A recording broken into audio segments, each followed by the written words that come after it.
सारे ही दर्शकों का निघा स्वागत प्यार भरी सत श्री अकाल। मैं हाँ जी मनप्रीत धामी, मेरे नाल ने स्टूडियो दे विच सरदार हरमिंदर सिंह जी बसरा जी। तो जेकर असी गल करिए अज के टॉपिक के बारे में, जिमें कि तुसीं जानते हो कि हमेशा ही असी एक नज़र दे विच अजिहे मुद्दे लैके आउने आ जिहड़े कि साडे आले दुआले काफ़ी गर्म हुंदे ने। बेशक असी करोना की गल करिए कि करोना नूं लैके नवीं गाइडलाइनस किहड़ियां जारी होईयां ने, लॉकडाउन 3 अनलॉक 3 नूं लैके किहड़ियां लॉकडाउन दे लई जिहड़ियां गाइडलाइनस वो जारी होईयां ने, तो ਉਹਦੇ ਬਾਰੇ ਅਸੀਂ चर्चा करांगे। नाल दी नाल ਅਸੀਂ चर्चा करांगे कि ਜਿਹੜਾ ਮਾਝਾ ਇਲਾਕੇ ਦੇ ਵਿੱਚ ਜ਼ਹਿਰੀਲੀ ਸ਼ਰਾਬ ਪੀਣ ਦੇ ਨਾਲ ਇੰਨੀਆਂ ਮੌਤਾਂ ਹੋ ਗਈਆਂ ਨੇ, ਉਹਦੇ ਬਾਰੇ ਗੱਲਬਾਤ ਕਰਾਂਗੇ ਤੇ ਨਾਲ ਦੀ ਨਾਲ ਨਵੀਂ ਐਜੂਕੇਸ਼ਨ ਪਾਲਿਸੀ ਦੇ ਬਾਰੇ ਵਿੱਚ ਇਸ ਪ੍ਰੋਗਰਾਮ ਦਾ ਜਿਹੜਾ ਅਸੀਂ ਉਹਨੂੰ ਹਿੱਸਾ ਬਣਾਵਾਂਗੇ, ਉਹਦੇ ਤੇ ਅਸੀਂ ਚਰਚਾ ਕਰਾਂਗੇ।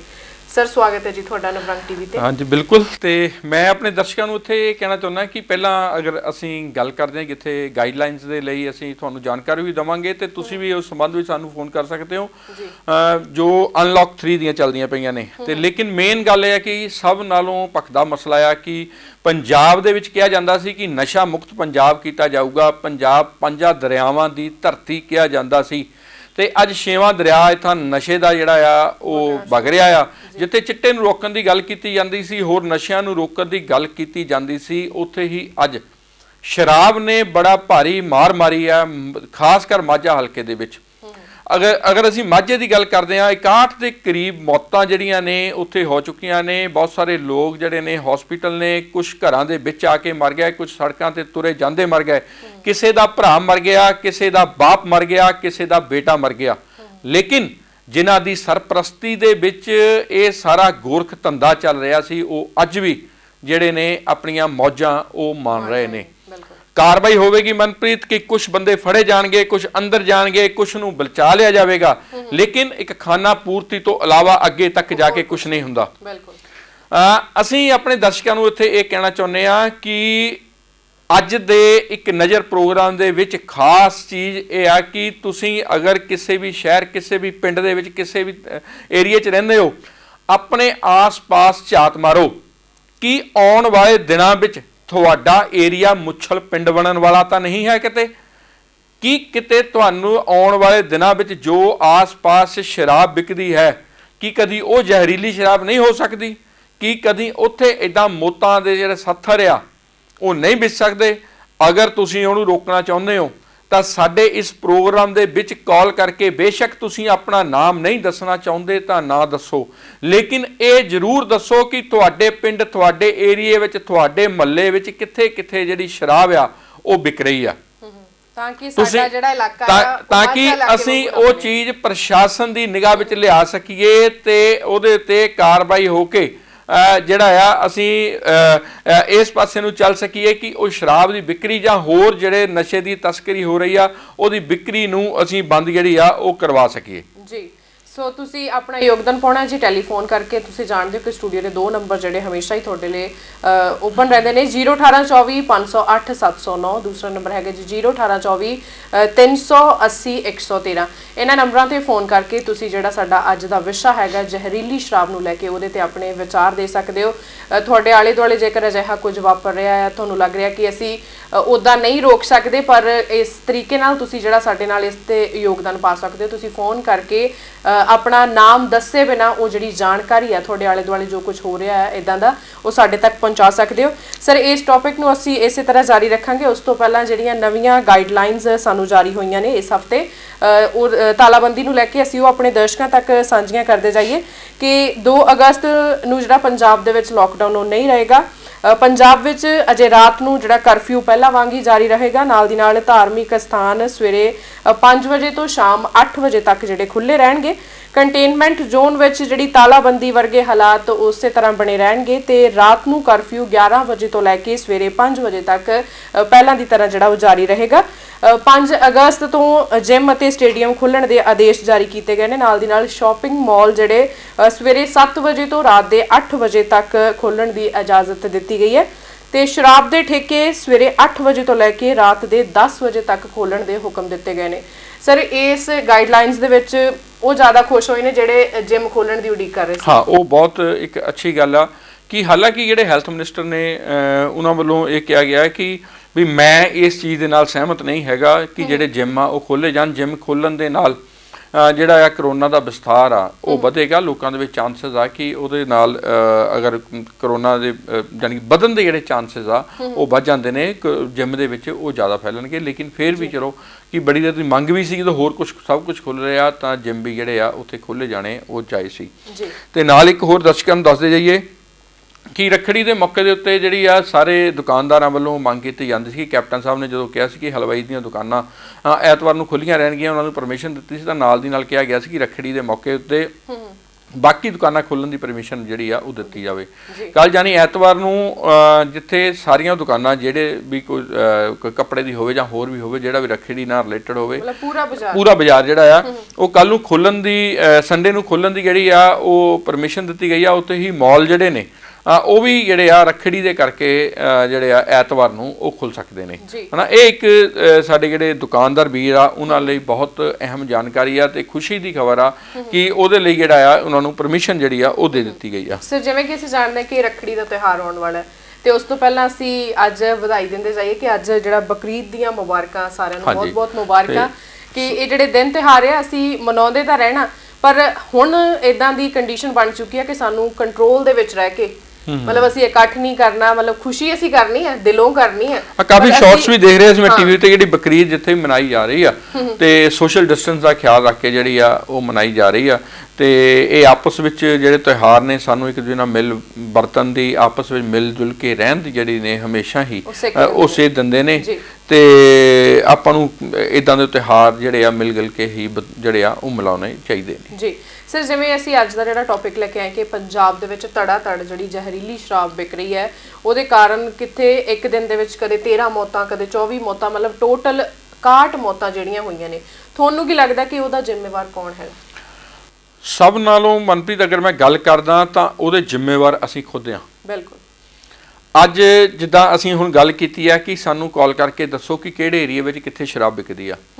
ਸਪੋਜ਼ ਕਰੋ ਕਿ ਇੱਕ ਪਰਸਨ ਆ ਕੋਈ ਵੀ, ਉਹ ਕਹਿੰਦਾ ਆ ਕਿ ਸਾਡੇ ਗਵਾਂਢ ਸ਼ਰਾਬ ਵਿਕਦੀ ਆ, ਲੇਕਿਨ ਆਪਾਂ ਕੀ ਲੈਣਾ, ਅਸੀਂ ਤਾਂ ਪੀਂਦੇ ਨਹੀਂ ਜਾਂ ਅਸੀਂ ਉੱਥੋਂ ਲੈਂਦੇ ਨਹੀਂ, ਅਸੀਂ ਉੱਥੋਂ ਪੀਂਦੇ ਨਹੀਂ, ਜਾਂ ਆਪਾਂ ਇਹ ਕਹਿ ਲਈਏ ਕਿ ਵੀ ਉਹਨੂੰ ਇਗਨੋਰ ਕਰ ਦੇਣਾ ਦੇਖ ਕੇ ਅਗਲਾ ਜੀ ਜਿਹੜਾ ਕਰੂਗਾ ਉਹ ਭਰੂਗਾ। ਜਦੋਂ ਆਪਾਂ ਇਦਾਂ ਦੀਆਂ ਸੋਚਾਂ ਸੋਚਦੇ ਆ ਤਾਂ ਜਾ ਕੇ ਇਹ ਆਪਾਂ ਉਹਦੇ ਜ਼ਿੰਮੇਵਾਰ ਬਣ ਜਾਂਦੇ ਆ, ਆਪਾਂ ਇਨਵੋਲਵ ਹੋ ਜਾਂਦੇ ਆ ਉਸ ਕ੍ਰਾਈਮ ਦੇ ਵਿੱਚ। ਇਸ ਕਰਕੇ ਹੀ ਅਸੀਂ ਕਿਹਾ ਕਿ ਸਾਨੂੰ ਕਾਲ ਕਰਕੇ ਦੱਸੋ ਕਿ ਕਿੱਥੇ ਕਿੱਥੇ ਸ਼ਰਾਬ ਵਿਕਦੀ ਆ, ਤਾਂ ਕਿ ਅਸੀਂ ਪ੍ਰਸ਼ਾਸਨ ਦੇ ਮੋਹਰੇ ਇਹ ਮੁੱਦਾ ਜਿਹੜਾ ਆ ਉਹ ਉਠਾ ਸਕੀਏ। ਬਿਲਕੁਲ, ਕਿਉਂਕਿ ਕਈ ਵਾਰੀ ਇਦਾਂ ਹੁੰਦਾ ਨਾ ਕਿ ਸਾਡੇ ਆਲੇ ਦੁਆਲੇ ਸਾਰਾ ਕੁਝ ਹੁੰਦਾ ਤੇ ਅਸੀਂ ਡਰਦੇ ਰਹਿ ਜਾਂਦੇ ਆ, ਸਾਡਾ ਨਾਮ ਨਾ ਵਿੱਚ ਆ ਜਾਏ। ਨਹੀਂ, ਆਪਾਂ ਕੀ ਲੈਣਾ, ਸ਼ਬਦ ਇਹ ਆਇੰਦਾ ਚਲ ਹੋਊ, ਆਪੇ ਜਿਹੜਾ ਕਰੂਗਾ ਸੋ ਭਰੂਗਾ, ਆਪਾਂ ਇਹ ਤੋਂ ਕੀ ਲੈਣਾ ਹਨਾ। ਇਹ ਚੀਜ਼ ਨੂੰ ਲੈ ਕੇ ਚੱਲਦੇ ਆ। ਤੇ ਦੂਜੇ ਜਿਹੜੇ ਨੇ ਜ਼ਿੰਮੇਵਾਰ ਨੇ ਉਹ ਪੁਲਿਸ ਪ੍ਰਸ਼ਾਸਨ, ਜਿਨ੍ਹਾਂ ਦੇ ਨੱਕ ਦੇ ਥੱਲੇ ਇਹ ਸ਼ਰਾਬ ਜਿਹੜੀ ਆ ਉਹ ਸ਼ਰੇਆਮ ਵਿਕਦੀ ਸੀ। ਤੁਸੀਂ ਕੱਲ ਸੁਣਿਆ ਹੋਣਾ ਕਿ ਮੈਂ ਖੁਦ ਜਿਹੜੀ ਸਾਡੇ ਜਿਹੜੇ ਰਿਪੋਰਟਰਸ ਨੇ ਉਹਨਾਂ ਨੇ ਬਾਈਟ ਕੀਤੀ ਆ, ਉਹਦੇ ਵਿੱਚ ਇੱਕ ਬੀਬੀ ਪਟਿਆਂ ਵਾਲੀ ਦਾ ਨਾਮ ਜਿਹੜਾ ਆ ਬੜਾ ਮਸ਼ਹੂਰ ਹੋ ਕੇ ਆ ਰਿਹਾ ਆ ਕਿ ਉਹ ਜਿਹੜੀ ਇੱਥੇ ਸ਼ਰਾਬ ਸਭ ਨਾਲੋਂ ਵੱਧ ਵੇਚਦੀ ਸੀ। ਅੱਛਾ ਜੀ। ਉਹਦੀ ਫੈਮਿਲੀ ਮੈਂਬਰ, ਉਹਦੀ ਰਿਸ਼ਤੇਦਾਰ ਸੀ ਲੇਡੀ, ਤਾਂ ਜਦੋਂ ਜਾ ਕੇ ਉਹਨੂੰ ਪੁੱਛਿਆ ਗਿਆ ਕਿ ਬੀਬੀ ਦੀ ਸ਼ਰਾਬ ਕਦੋਂ ਤੋਂ ਵੇਚਦੇ ਨੇ, ਕਹਿੰਦੇ ਉਹਨੂੰ ਤਾਂ 15 ਸਾਲ ਹੋ ਗਏ ਵੇਚਦਿਆਂ ਨੂੰ।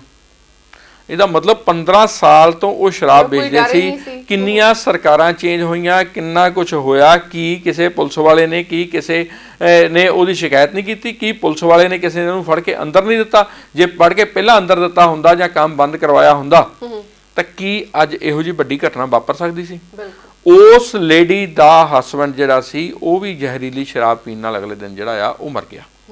ਕਿਉਂਕਿ ਸਰ ਜਦੋਂ ਹੁਣ ਕਰੋਨਾ ਦਾ ਦੌਰ ਚੱਲ ਰਿਹਾ ਹੈ ਨਾ, ਤੇ ਕਿੰਨੀਆਂ ਸਾਨੂੰ ਪਾਬੰਦੀਆਂ ਸੀਗੀਆਂ, ਪਰ ਸਰਕਾਰ ਨੇ ਸਭ ਤੋਂ ਪਹਿਲਾਂ ਕੀ ਠੇਕਿਆਂ ਨੂੰ ਖੋਲਣ ਦੀ ਇਜਾਜ਼ਤ ਜਿਹੜੀ ਬੜੀ ਵਧੀਆ ਦਿੱਤੀ। ਅਗਰ ਆਪਾਂ ਉਹਦੇ ਵਿੱਚ ਇੱਕ ਬੜਾ ਦਿਲਚਸਪ ਜਿਹੜਾ ਪਹਿਲੂ ਆ ਉਹ ਸਾਹਮਣੇ ਆਇਆ ਸੀ ਮਨਪ੍ਰੀਤ, ਕਿ ਜਦੋਂ ਤਾਂ ਸ਼ਰਾਬ ਦੇ ਠੇਕੇ ਮਹਾਰਾਸ਼ਟਰ, ਦਿੱਲੀ ਜਾਂ ਰਾਜਸਥਾਨ ਜਾਂ ਹੋਰ ਏਰੀਏ ਦੇ ਵਿੱਚ ਖੁੱਲੇ ਤਾਂ ਉੱਥੇ ਕਈ ਯਾਨੀ ਕਿ ਕਿਲੋਮੀਟਰ ਲੰਬੀਆਂ ਜਿਹੜੀਆਂ ਸੀ ਉੱਥੇ ਲਾਈਨਾਂ ਲੱਗੀਆਂ ਲੋਕਾਂ ਦੀਆਂ ਸ਼ਰਾਬ ਲੈਣ ਦੇ ਲਈ, ਕਿਉਂਕਿ ਉੱਥੇ ਲੋਕਾਂ ਨੂੰ ਸ਼ਰਾਬ ਨਹੀਂ ਸੀ ਮਿਲ ਰਹੀ।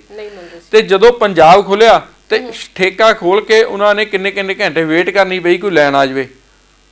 ਉਹ ਨਾ ਆਉਣ ਦਾ ਕਾਰਨ ਇਹ ਨਹੀਂ ਸੀ ਕਿ ਪੰਜਾਬ ਦੇ ਵਿੱਚ ਜਿਹੜਾ ਆ ਪੰਜਾਬ ਦੇ ਵਿੱਚ ਇਹ ਨਹੀਂ ਸੀ, ਉਹਦਾ ਮਤਲਬ ਕਿ ਲੋਕੀ ਲੋਕਡਾਊਨ ਦੇ ਕਰਕੇ ਸ਼ਰਾਬ ਪੀਣ ਤੋਂ ਤੌਬਾ ਕਰ ਗਏ ਆ, ਸ਼ਰਾਬ ਪੀਣੀ ਛੱਡ ਗਏ ਆ ਜਾਂ ਨਿਯਮਾਂ ਦੀ ਪਾਲਣਾ ਕਰ ਰਹੇ ਆ। ਲੇਕਿਨ ਉਹਦਾ ਮਤਲਬ ਇਹ ਸੀ ਕਿ ਲੋਕਡਾਊਨ ਦੇ ਵਿੱਚ ਕਾਨੂੰਨੀ ਪਹਿਰਿਆਂ ਦੀ ਆੜ ਦੇ ਵਿੱਚ ਇੰਨੀ ਧੜੱਲੇ ਦੇ ਨਾਲ ਸ਼ਰਾਬ ਵਿਕੀ, ਇੰਨਾ ਜ਼ਿਆਦਾ ਸ਼ਰਾਬ ਦਾ ਵਪਾਰ ਹੋਇਆ ਕਿ ਜਿੱਥੇ ਸਰਕਾਰ ਨੂੰ ਟੈਕਸਾਂ ਦਾ ਚੂਨਾ ਲੱਗਾ, ਉੱਥੇ ਹੀ ਲੋਕਾਂ ਨੇ ਜਿਨ੍ਹਾਂ ਨੇ 2-2 ਬੋਤਲਾਂ ਲੈਣੀਆਂ ਸੀ ਉਹਨਾਂ ਨੇ ਪੇਟੀਆਂ ਦੀਆਂ ਪੇਟੀਆਂ ਲੈ ਕੇ ਘਰ ਰੱਖ ਲਈਆਂ। ਹੁਣ ਠੇਕੇ ਤੇ ਸ਼ਰਾਬ ਲੈਣ ਕੌਣ ਜਾਵੇ? ਹਨਾ, ਕੈਪਟਨ ਸਾਹਿਬ ਕਹਿੰਦੇ ਕਿ ਸਾਨੂੰ ਨੁਕਸਾਨ ਹੋ ਰਿਹਾ ਕਿ ਜਿਹੜਾ ਸਾਡੇ ਠੇਕੇ ਨਹੀਂ ਖੁੱਲੇ ਤੋਂ ਸ਼ਰਾਬ ਨਹੀਂ ਸੀ ਵਿਕਦੀ, ਤਾਂ ਠੇਕੇ ਖੁੱਲੇ ਆ। ਉਹ ਭਾਈ ਤੁਹਾਨੂੰ ਨੁਕਸਾਨ ਸਰਕਾਰ ਨੂੰ ਹੋ ਗਿਆ, ਤੁਹਾਡੇ ਲੀਡਰ ਤਾਂ ਇਕੱਠੇ ਕਰ ਗਏ ਜਿਨ੍ਹਾਂ ਨੇ ਸ਼ਰਾਬ ਲੋਕਾਂ ਦੇ ਘਰਾਂ 'ਚ ਪਹੁੰਚਾਤੀ। ਇਹ ਨਹੀਂ ਸੀ ਹੋ ਸਕਦਾ ਕਿ ਪੁਲਿਸ ਨੂੰ ਦੱਸੇ ਬਗੈਰ ਜਿਹੜੀ ਆ ਉਹ ਸ਼ਰਾਬ ਉਹ ਵਿਕ ਜਾਂਦੀ। ਤੇ ਸਾਡੇ ਨਾਲ ਕਾਲਰ ਜੁੜੇ ਨੇ। ਹੈਲੋ ਹੈਲੋ, ਸਵਾਗਤ ਹੈ ਜੀ ਨਵਰੰਗ ਟੀਵੀ ਤੇ। ਕੌਣ ਗੱਲ ਕਰ ਰਹੇ ਹੋ? ਹਾਂਜੀ ਹਾਂਜੀ ਹਾਂਜੀ, ਲਾਲ ਕਮਲ ਕਰ ਰਹੇ ਹੋ ਜੀ? ਜੀ ਸਵਾਗਤ ਹੈ ਲਾਲ ਕਮਲ ਜੀ।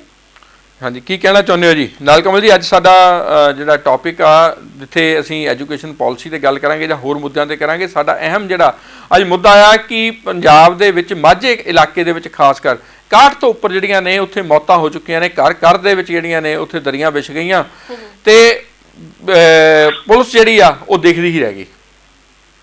ਸਰ, ਦੇਖਿਆ ਜਾਵੇ ਤਾਂ ਜਿਹੜਾ ਨਸ਼ਿਆਂ ਦੇ ਉੱਪਰ ਮੈਂ ਬਹੁਤ ਹੀ ਗੰਭੀਰਤਾ ਨਾਲ ਕੰਮ ਕੀਤਾ ਤੇ ਨਸ਼ਿਆਂ ਦੇ ਉੱਪਰ ਮੈਂ ਬੜਾ ਹੀ ਵਿਸਥਾਰਪੂਰਵਕ ਜਿਹੜਾ ਕੰਮ ਕਰ ਚੁੱਕਾ। ਜੇ ਪੰਜਾਬ ਦੀ ਗੱਲ ਕਰੀਏ, ਖਾਸ ਕਰਕੇ ਦੁਆਬੇ ਦੀ ਗੱਲ ਕਰੀਏ, ਮਾਝੇ ਦੀ ਗੱਲ ਕਰੀਏ, ਜਾਂ ਫਿਰ ਆਪਾਂ ਗੱਲ ਕਰਦੇ ਹਾਂ ਮਾਲਵੇ ਦੀ, ਤਾਂ ਸਾਰੇ ਪਾਸੇ ਜਿਹੜਾ ਨਸ਼ੇ ਦਾ ਇਹੀ ਹਾਲ ਆ।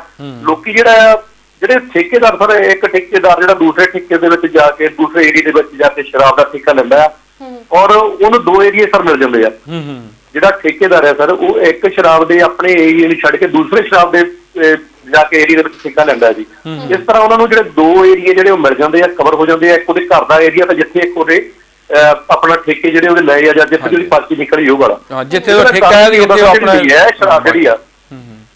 ਜੀ ਸਰ, ਜਿੱਥੇ ਉਹਦੀ ਵਾਕਫੀਤਾ ਆਪਣੇ ਸਾਰੇ ਲੋਕ ਰਹਿੰਦੇ ਆ, ਯਾਰ ਦੋਸਤ ਰਹਿੰਦੇ, ਇੱਕ ਉਹ ਏਰੀਆ ਮਿਲ ਗਿਆ ਤੇ ਇੱਕ ਦੂਜਾ ਏਰੀਆ ਮਿਲ ਗਿਆ।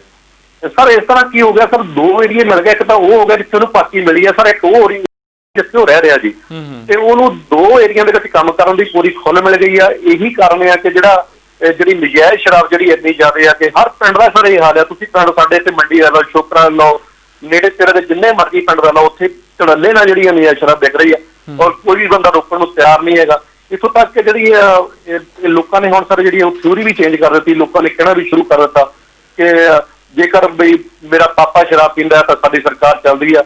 ਲੋਕੀ ਇਹ ਕਹਿੰਦੇ ਆ ਕਿ ਪਾਪਾ ਜੀ ਦਾ ਪੀਓ ਸ਼ਰਾਬ ਹਨਾ ਜੀ, ਤਾਂ ਹੀ ਮੇਰਾ ਰਹੂਗਾ ਦੇਸ਼ ਆਬਾਦ। ਗੱਲ ਕਹਿਣ ਦਾ ਮਤਲਬ ਕਿ ਜਿਹੜੀ ਸ਼ਰਾਬ ਆ ਨਜਾਇਜ਼ ਆ, ਜਾਇਜ਼ ਆ, ਜਦੋਂ ਸਰਕਾਰਾਂ ਨੇ ਰੋਕਦੀਆਂ ਤਾਂ ਜਿਹੜਾ ਇਹਦਾ ਕੋਈ ਵੀ ਇਹਨੂੰ ਰੋਕ ਨਹੀਂ ਸਕਦਾ। ਜੇ ਇਹਨੂੰ ਨੱਥ ਪਾਈ ਜਾਂਦੀ ਵੱਡੇ ਪੱਧਰ ਤੇ, ਜੇ ਇਹਨੂੰ ਰੋਕ ਸਕਦੇ ਆ ਤਾਂ ਫਿਰ ਜਿਹੜੀਆਂ ਮੌਤਾਂ ਹੁਣ ਵੀ ਵੱਧ ਸਕਦੀਆਂ। ਆਪਾਂ ਰੋਕਣ ਵਾਲਾ ਕੋਈ ਨਹੀਂ। ਇਹ ਕੰਮ ਜਿਹੜਾ ਬ੍ਰੇਕ ਆਫ ਜਿਹੜਾ ਏਦਾਂ ਹੀ ਚੱਲਦਾ ਜੀ। ਲਾਲ ਕਮਲ ਜੀ, ਤੁਹਾਨੂੰ ਕੀ ਲੱਗਦਾ ਆ ਕਿ ਸਿਆਸੀ ਸ਼ਹਿ ਔਰ ਪੁਲਿਸ ਦੀ ਸ਼ਹਿ ਤੋਂ ਇਲਾਵਾ ਪ੍ਰਸ਼ਾਸਨ ਔਰ ਸਿਆਸਤ ਦੋਨਾਂ ਦੀ ਸ਼ਹਿ ਤੋਂ ਇਲਾਵਾ ਅਗਰ ਕਹੀਏ ਬਗੈਰ ਕਿਸੇ ਨੇ ਕੋਈ ਧੰਦਾ ਕਰਨਾ ਹੋਵੇ, ਸ਼ਰਾਬ ਵੇਚਣੀ ਹੋਵੇ ਜਾਂ ਨਸ਼ਾ ਵੇਚਣਾ ਹੋਵੇ, ਉਹ ਵੇਚ ਸਕਦਾ? ਸਰ ਜਿਹੜਾ ਵੀ ਕੋਈ ਪੁਲਿਸ ਅਧਿਕਾਰੀ ਕਿਸੇ ਵੀ ਦੂਜੇ ਦੇ ਵਿੱਚ ਅਟੈਚ ਹੁੰਦਾ ਆ, ਕਿਸੇ ਵੀ ਚੌਂਕੀ ਇੰਚਾਰਜ ਆ, ਥਾਣਾ ਵਾਲਾ ਆ, ਜਾਂ ਕੋਈ ਡਿਊਟੀ ਆ, ਜਾਂ ਕੋਈ ਆਪਣੇ ਐਸਐਸਪੀ ਤੱਕ, ਸਰ ਹਰੇਕ ਬੰਦੇ ਨੂੰ ਨੌਲੇਜ ਹੁੰਦੀ ਆ ਕਿ ਹਰੇਕ ਪਿੰਡ ਦੇ ਵਿੱਚ ਆਹ ਕੰਮ ਹੁੰਦਾ ਆ। ਇਹ ਨਹੀਂ ਹੁੰਦਾ ਹੈਗਾ ਕਿ ਸਿਰਫ ਆਪਾਂ ਨੂੰ ਇੱਕ ਆਡੀਅנס ਨੂੰ ਜਾਂ ਇੱਕ ਲੋਕਾਂ ਨੂੰ ਇੱਕ ਸੁਧਾਈ ਬਣਾਉਣ ਲਈ ਇਹ ਗੱਲ ਵਰਤੀ ਜਾਂਦੀ ਕਿ ਸਾਨੂੰ ਪਤਾ ਨਹੀਂ। ਜਦੋਂ ਸਾਡਾ ਪ੍ਰੋਫੈਸ਼ਨ ਹੀ ਇਹ ਆ, ਜਦੋਂ ਅਸੀਂ ਇਸ ਵਰਦੀ ਦੇ ਵਿੱਚ ਆ ਸਰ, ਅਸੀਂ ਅਪਰਾਧੀਆਂ ਤੇ ਨਜ਼ਰ ਰੱਖਣੀ ਆ। ਅਪਰਾਧੀ ਔਰ ਪੁਲਿਸ ਦਾ ਜਿਹੜਾ ਮਿਕਸ ਅਪ ਹੋ ਜਾਣਾ, ਇਹੀ ਸਾਡੇ ਲਈ ਅੱਜ ਖਤਰਨਾਕ ਸਾਬਤ ਹੋ ਰਿਹਾ ਜੀ। ਇਹੀ ਜਿਹੜਾ ਕਾਰਨ ਹੈ। ਤੇ ਤੁਸੀਂ ਬਹੁਤ ਸਾਰੇ ਪਿੰਡਾਂ ਦੇ ਵਿੱਚ ਸਟਿੰਗ ਆਪਰੇਸ਼ਨ ਕੀਤੇ, ਨਵਰੰਗ ਟੀਵੀ ਨੇ ਬੜੀ ਪ੍ਰਮੁੱਖਤਾ ਦੇ ਨਾਲ ਜਿਹੜੀ ਆ ਉਹ ਖਬਰ ਚਲਾਈ। ਅਲੱਗ-ਅਲੱਗ ਜਗ੍ਹਾ ਦੇ ਉੱਤੇ ਪੁਲਿਸ ਵੱਲੋਂ ਸਪੈਸ਼ਲ ਕਾਰਵਾਈ ਕਰਨੀਆਂ ਪਈਆਂ, ਪਿੰਡ ਸੀਲ ਕਰਨੇ ਪਏ ਤੇ ਬਹੁਤ ਜਗ੍ਹਾ ਤੇ ਨਸ਼ਾ ਵਿਕਣਾ ਜਿਹੜਾ ਬੰਦ ਵੀ ਹੋ ਗਿਆ। ਤੇ ਉੱਥੇ ਵੀ ਕੀ ਇਹੀ ਕਾਰਨ ਸੀ ਕਿ ਜਿਹੜਾ ਪ੍ਰਸ਼ਾਸਨ ਆ ਉਹ ਨਾਲ ਮਿਲਿਆ ਹੋਇਆ ਸੀ? ਸਰ ਜਿੰਨੇ ਵੀ ਮੈਂ ਸਟਿੰਗ ਕੀਤੇ ਆ, ਜਿੰਨਾ ਵੀ ਆਪਣੇ ਚੈਨਲ ਨੇ ਕੰਮ ਕੀਤਾ ਹੈ ਨਸ਼ਿਆਂ ਨੂੰ ਲੈ ਕੇ, ਔਰ ਮੈਨੂੰ ਲੱਗਦਾ ਨਹੀਂ ਕਿ ਪੰਜਾਬ ਦੇ ਵਿੱਚ ਕੋਈ ਵੀ ਏਦਾਂ ਦਾ ਚੈਨਲ ਹੈਗਾ ਜਿਹਨੇ ਆਪਣੇ ਨਸ਼ਿਆਂ ਦੀ ਕੋਈ ਇੰਨੀ ਪ੍ਰਮੁੱਖਤਾ ਦੇ ਨਾਲ ਇਹਨਾਂ ਦਿਖਾਇਆ ਹੋਵੇ ਔਰ ਪ੍ਰਮੁੱਖਤਾ ਦੇ ਨਾਲ ਉਹ ਬੰਦਿਆਂ ਨੂੰ ਬਚਾਇਆ ਹੋਵੇ। ਅੱਜ ਸਵੇਰ ਦੀ ਸਰ ਮੈਂ ਤੁਹਾਨੂੰ ਇੱਕ ਘਟਨਾ ਤੁਹਾਨੂੰ ਦੱਸ ਰਿਹਾ ਕਿ ਸਵੇਰੇ ਹੀ ਅੱਜ ਮੇਰੀ ਇੱਕ ਸੀਨੀਅਰ ਪੁਲਿਸ ਅਧਿਕਾਰੀ ਦੇ ਨਾਲ ਗੱਲ ਹੋਈ ਆ, ਔਰ ਉਹਨਾਂ ਨੇ ਆਪਣੇ ਚੈਨਲ ਦਾ ਸਪੈਸ਼ਲ ਕਰਕੇ ਉਹਨੂੰ ਥੈਂਕਸ ਕੀਤਾ ਕਿ ਮੈਨੂੰ ਇਹ ਚੀਜ਼ ਦਾ ਪਤਾ ਨਹੀਂ ਸੀ, ਕਿਉਂਕਿ ਮੈਂ ਨਵਾਂ ਇੱਥੇ ਆਇਆ ਔਰ ਮੈਂ ਤੁਹਾਡੀ ਸਟੋਰੀ ਦੇਖ ਕੇ ਅੱਜ ਉਹ ਪਿੰਡ ਨੂੰ ਜਿਹੜਾ ਉਹ ਸੀਲ ਕਰ ਦਊਂਗਾ।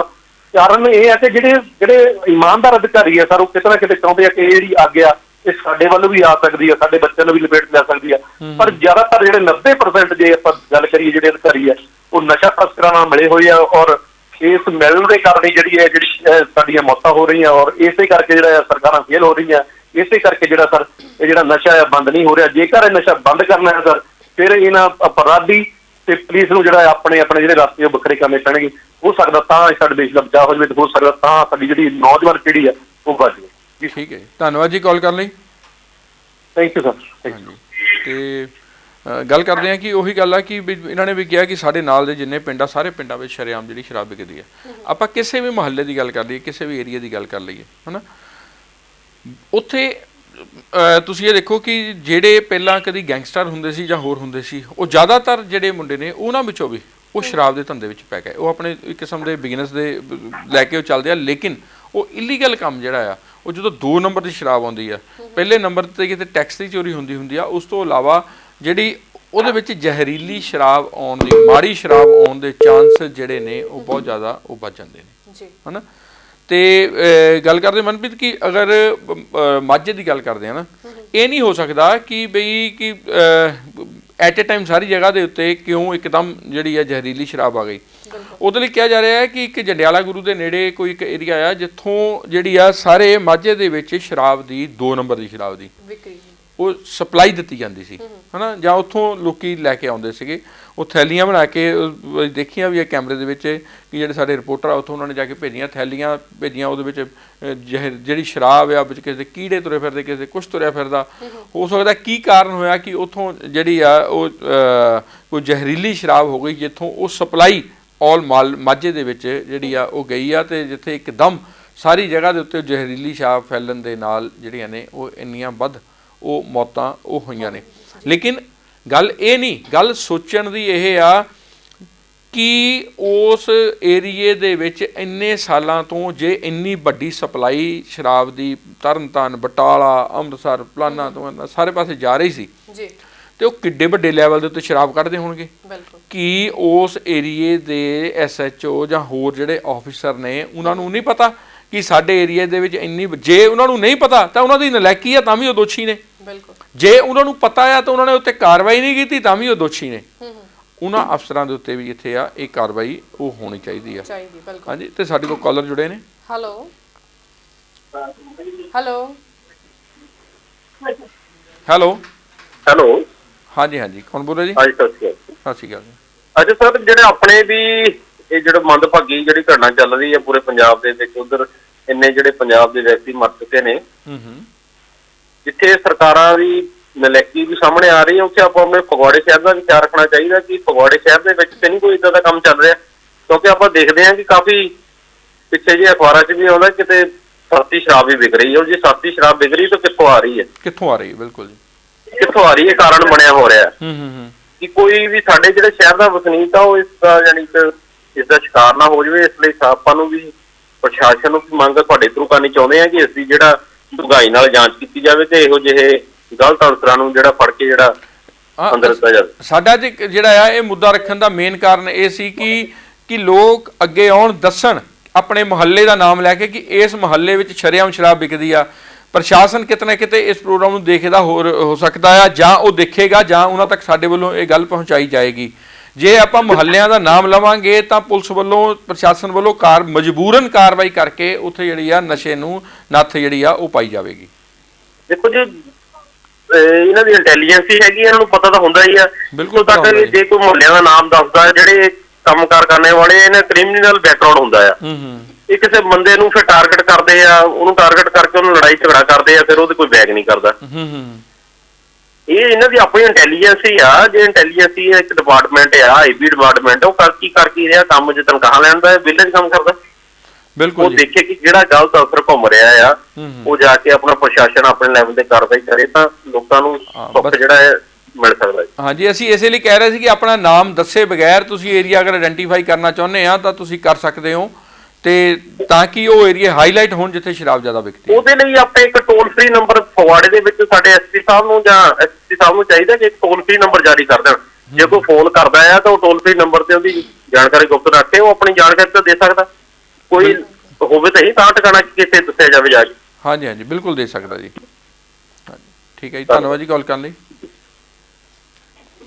ਮਨਪ੍ਰੀਤ, ਗੱਲ ਉਹ ਹੋ ਜਾਂਦੀ ਹੈ ਕਿ ਕੋਈ ਵੀ ਬੰਦਾ ਆਪਣਾ ਆਇਡੈਂਟੀਟੀ ਦੱਸ ਕੇ ਸ਼ਰੇਆਮ ਜਿਹੜਾ ਆ ਉਹ ਨਹੀਂ ਦੱਸਣਾ ਚਾਹੁੰਦਾ ਕਿ ਸਾਡੇ ਏਰੀਆ ਵਿੱਚ ਵਿਕਦੀ ਆ ਜਾਂ ਕਿੱਦਾਂ ਆ ਵਿਕਦੀ ਆ। ਤੁਸੀਂ ਇੱਕ ਮੈਂ ਘਟਨਾ ਦਾ ਇੱਥੇ ਜ਼ਿਕਰ ਕਰਨਾ ਚਾਹਾਂਗਾ।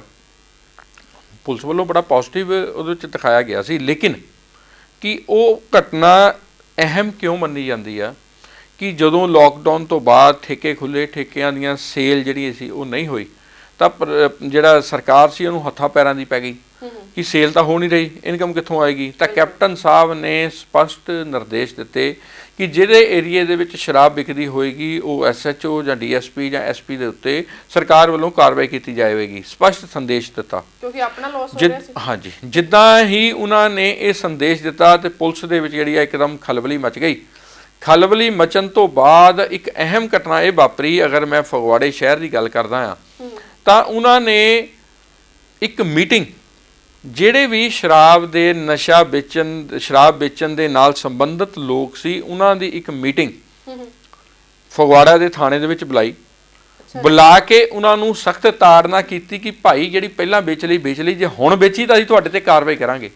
ਇਟ ਮੀਨਸ ਮਤਲਬ ਪਿਆਰ ਨਾਲ ਇਹਦੇ ਨਹੀਂ, ਇਹਦੇ 'ਚ ਇੱਕ ਅਹਿਮ ਜਿਹੜਾ ਨੁਕਤਾ ਆ ਉਹ ਇਹ ਆ ਜਾਂਦਾ ਆ ਕਿ ਉਹਨਾਂ ਨੂੰ ਪਹਿਲਾਂ ਪਤਾ ਸੀ ਹੈਨਾ ਕਿ ਇਹ ਬੰਦੇ ਸ਼ਰਾਬ ਵੇਚਦੇ ਆ, ਇਸ ਕਰਕੇ ਉਹਨਾਂ ਨੂੰ ਬੁਲਾਇਆ ਗਿਆ।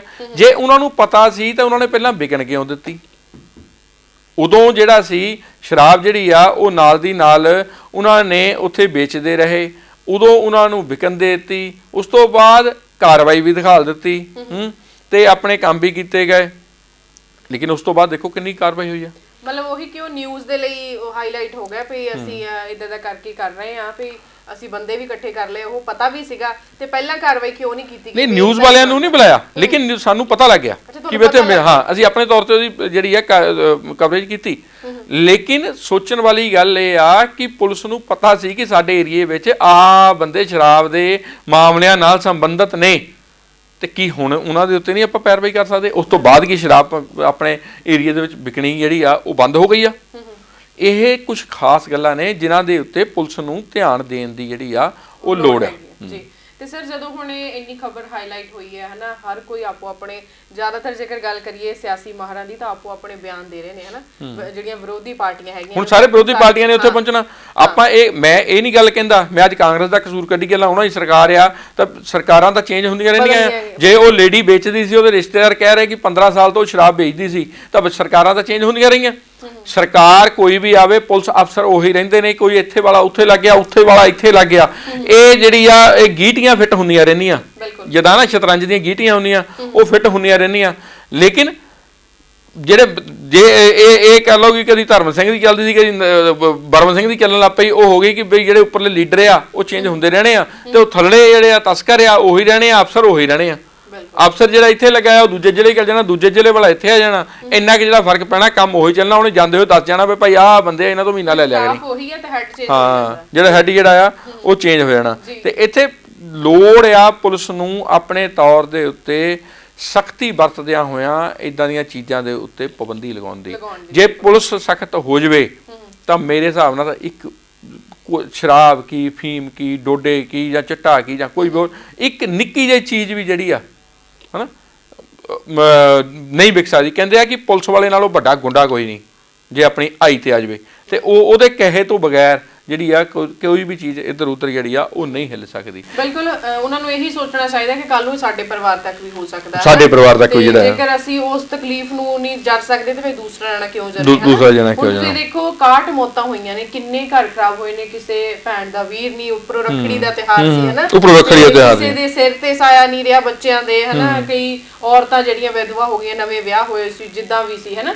ਤੁਸੀਂ ਦੇਖੋ ਹੁਣ ਉਹ ਪੁੱਤ ਤਾਂ ਚਲੇ ਗਏ, ਸਰਕਾਰ ਵੱਲੋਂ ਐਲਾਨ ਕੀਤਾ ਗਿਆ ਕਿ ਅਸੀਂ 1-1 ਲੱਖ ਰੁਪਈਆ ਪਰਿਵਾਰ ਨੂੰ ਜਿਹੜਾ ਦਵਾਂਗੇ, ਤੇ ਜਿਹੜੇ ਬਿਮਾਰ ਚੱਲ ਰਹੇ ਨੇ ਉਹਨਾਂ ਦਾ ਫ੍ਰੀ ਇਲਾਜ ਕਰਾਂਗੇ। ਉਹਦੇ ਨਾਲ ਕੀ ਇਹ ਜ਼ਖਮ ਜਿਹੜੇ ਉਹ ਭਰ ਜਾਣਗੇ? ਬਿਲਕੁਲ ਨਹੀਂ ਹਨਾ। ਕਿ ਮਾਵਾਂ ਨੂੰ ਪੁੱਤ ਮਿਲ ਜਾਣਗੇ, ਭੈਣਾਂ ਨੂੰ ਵੀਰ ਮਿਲ ਜਾਣਗੇ? ਬਿਲਕੁਲ। ਇਹ ਸਿਰਫ ਜੇ ਅਸੀਂ ਹੁਣ ਇਕੱਠੇ ਹੋ ਕੇ ਹਮਲਾ ਮਾਰਦੇ ਆ ਤਾਂ ਆਉਣ ਵਾਲੇ ਸਮੇਂ ਦੇ ਵਿੱਚ ਅਸੀਂ ਉਹਨਾਂ ਭਰਾਵਾਂ ਨੂੰ, ਉਹਨਾਂ ਮਾਵਾਂ ਦੇ ਪੁੱਤਾਂ ਨੂੰ ਬਚਾ ਸਕਦੇ ਹਾਂ, ਕਿਉਂਕਿ ਸਾਨੂੰ ਹੁਣ ਪਤਾ ਲੱਗ ਜਿਹੜੇ ਚਲੇ ਗਏ ਉਹ ਵਾਪਸ ਨਹੀਂ ਆਉਣੇ। ਆਪਾਂ ਗਾਹਾਂ ਤੋਂ ਇਦਾਂ ਦੀ ਕੋਈ ਘਟਨਾ ਨਾ ਵਾਪਰੇ, ਉਸ ਦੇ ਲਈ ਸਾਨੂੰ ਜਿਹੜਾ ਆ ਆਪਣੇ ਤੌਰ ਦੇ ਉੱਤੇ ਤਿਆਰ ਹੋਣ ਦੀ ਲੋੜ ਆ।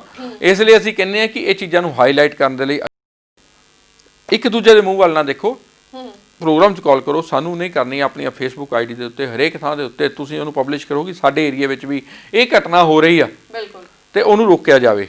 ਤੁਸੀਂ ਪੁਲਿਸ ਨੂੰ ਕਾਲਜ ਕਰੋ, ਤੁਸੀਂ ਉਹਨਾਂ ਦੇ ਨੰਬਰ ਦੇ ਉੱਤੇ ਕਾਲਜ ਕਰੋ, ਤੁਸੀਂ ਉਹਨਾਂ ਨੂੰ ਈਮੇਲਸ ਪਾਓ ਤਾਂ ਕਿ ਮਜਬੂਰਨ ਜਿਹੜੀ ਆ ਅਫਸਰਾਂ ਨੂੰ ਕਾਰਵਾਈ ਉਹ ਕਰਨੀ ਕਿਉਂਕਿ ਉਹਨਾਂ ਨੂੰ ਲੱਗੇ ਵੀ ਹਾਂ ਇਹ ਸਾਰੇ ਇਕੱਠੇ ਹੋ ਚੁੱਕੇ ਆ। ਹਾਂਜੀ, ਇਕੱਠੇ ਹੋ ਚੁੱਕੇ। ਸਾਡੇ ਕੋਲ ਕਾਲਰ ਜੁੜੇ ਨੇ। ਹੈਲੋ ਸਤਿ ਸ਼੍ਰੀ ਅਕਾਲ ਜੀ। ਸਤਿ ਸ਼੍ਰੀ ਅਕਾਲ ਜੀ, ਸਵਾਗਤ ਹੈ ਜੀ ਨਵਰੰਗ ਟੀਵੀ ਤੇ। ਹਾਂਜੀ, ਮੈਂ ਹਰਜਿੰਦਰ ਮਾਹੀ ਬੋਲਦਾ ਫੋੜ ਤੋਂ ਜੀ। ਹਾਂਜੀ ਮਾਈ ਜੀ। ਹਾਂਜੀ ਸਰ, ਮੈਂ ਅੱਜ ਇਹੀ ਜਿਹੜਾ ਟੌਪਿਕ ਦੱਸਿਆ ਕਿ ਨਸ਼ਿਆਂ ਦੇ ਵਿੱਚ ਤੁਸੀਂ ਦੇਖਿਆ ਹੀ ਹੋਣਾ ਕਿ ਆਹ ਜਿਹੜਾ ਅੰਮ੍ਰਿਤਸਰ ਦੇ ਵਿੱਚ ਦੇਖੋ ਜੀ ਕਿੰਨੀਆਂ ਜਾਨਾਂ ਚਲ ਗਈਆਂ ਨਾ ਜੀ। ਤੇ ਇਸੇ ਤਰ੍ਹਾਂ ਯਾਨੀ ਕਿ ਉਹੀ ਗੱਲ ਆ ਜਾਂਦੀ ਵਾਰ-ਵਾਰ ਸਰ ਕਿ ਸਰਕਾਰਾਂ ਤੇ ਆ ਜਾਂਦੀ ਆ ਕਿ ਸਰਕਾਰ, ਇੱਕ ਗਾਣਾ ਆਇਆ ਸੀ ਇਹ ਸਰਕਾਰ ਨੇ ਚਿੱਟਾ ਸ਼ਰੇਆਮ ਵਿਕਦਾ। ਤੇ ਉਹ ਇਹੀ ਗੱਲ ਆ ਜਾਂਦੀ ਵੀ ਕੋਈ ਵੀ ਜੇ ਕੋਈ ਗੈਰ ਕਾਨੂੰਨੀ ਕੰਮ ਹੁੰਦਾ ਆ ਉਹ ਬਿਨਾਂ ਸਰਕਾਰਾਂ ਦੀ ਸਪੋਰਟ ਤੋਂ ਜਾਂ ਕੋਈ ਮੰਤਰੀਆਂ ਦੀ ਜਾਂ ਕੋਈ ਵੀ ਲੀਡਰਾਂ ਦੀ ਸਪੋਰਟ ਤੋਂ ਬਿਨਾਂ ਨਹੀਂ।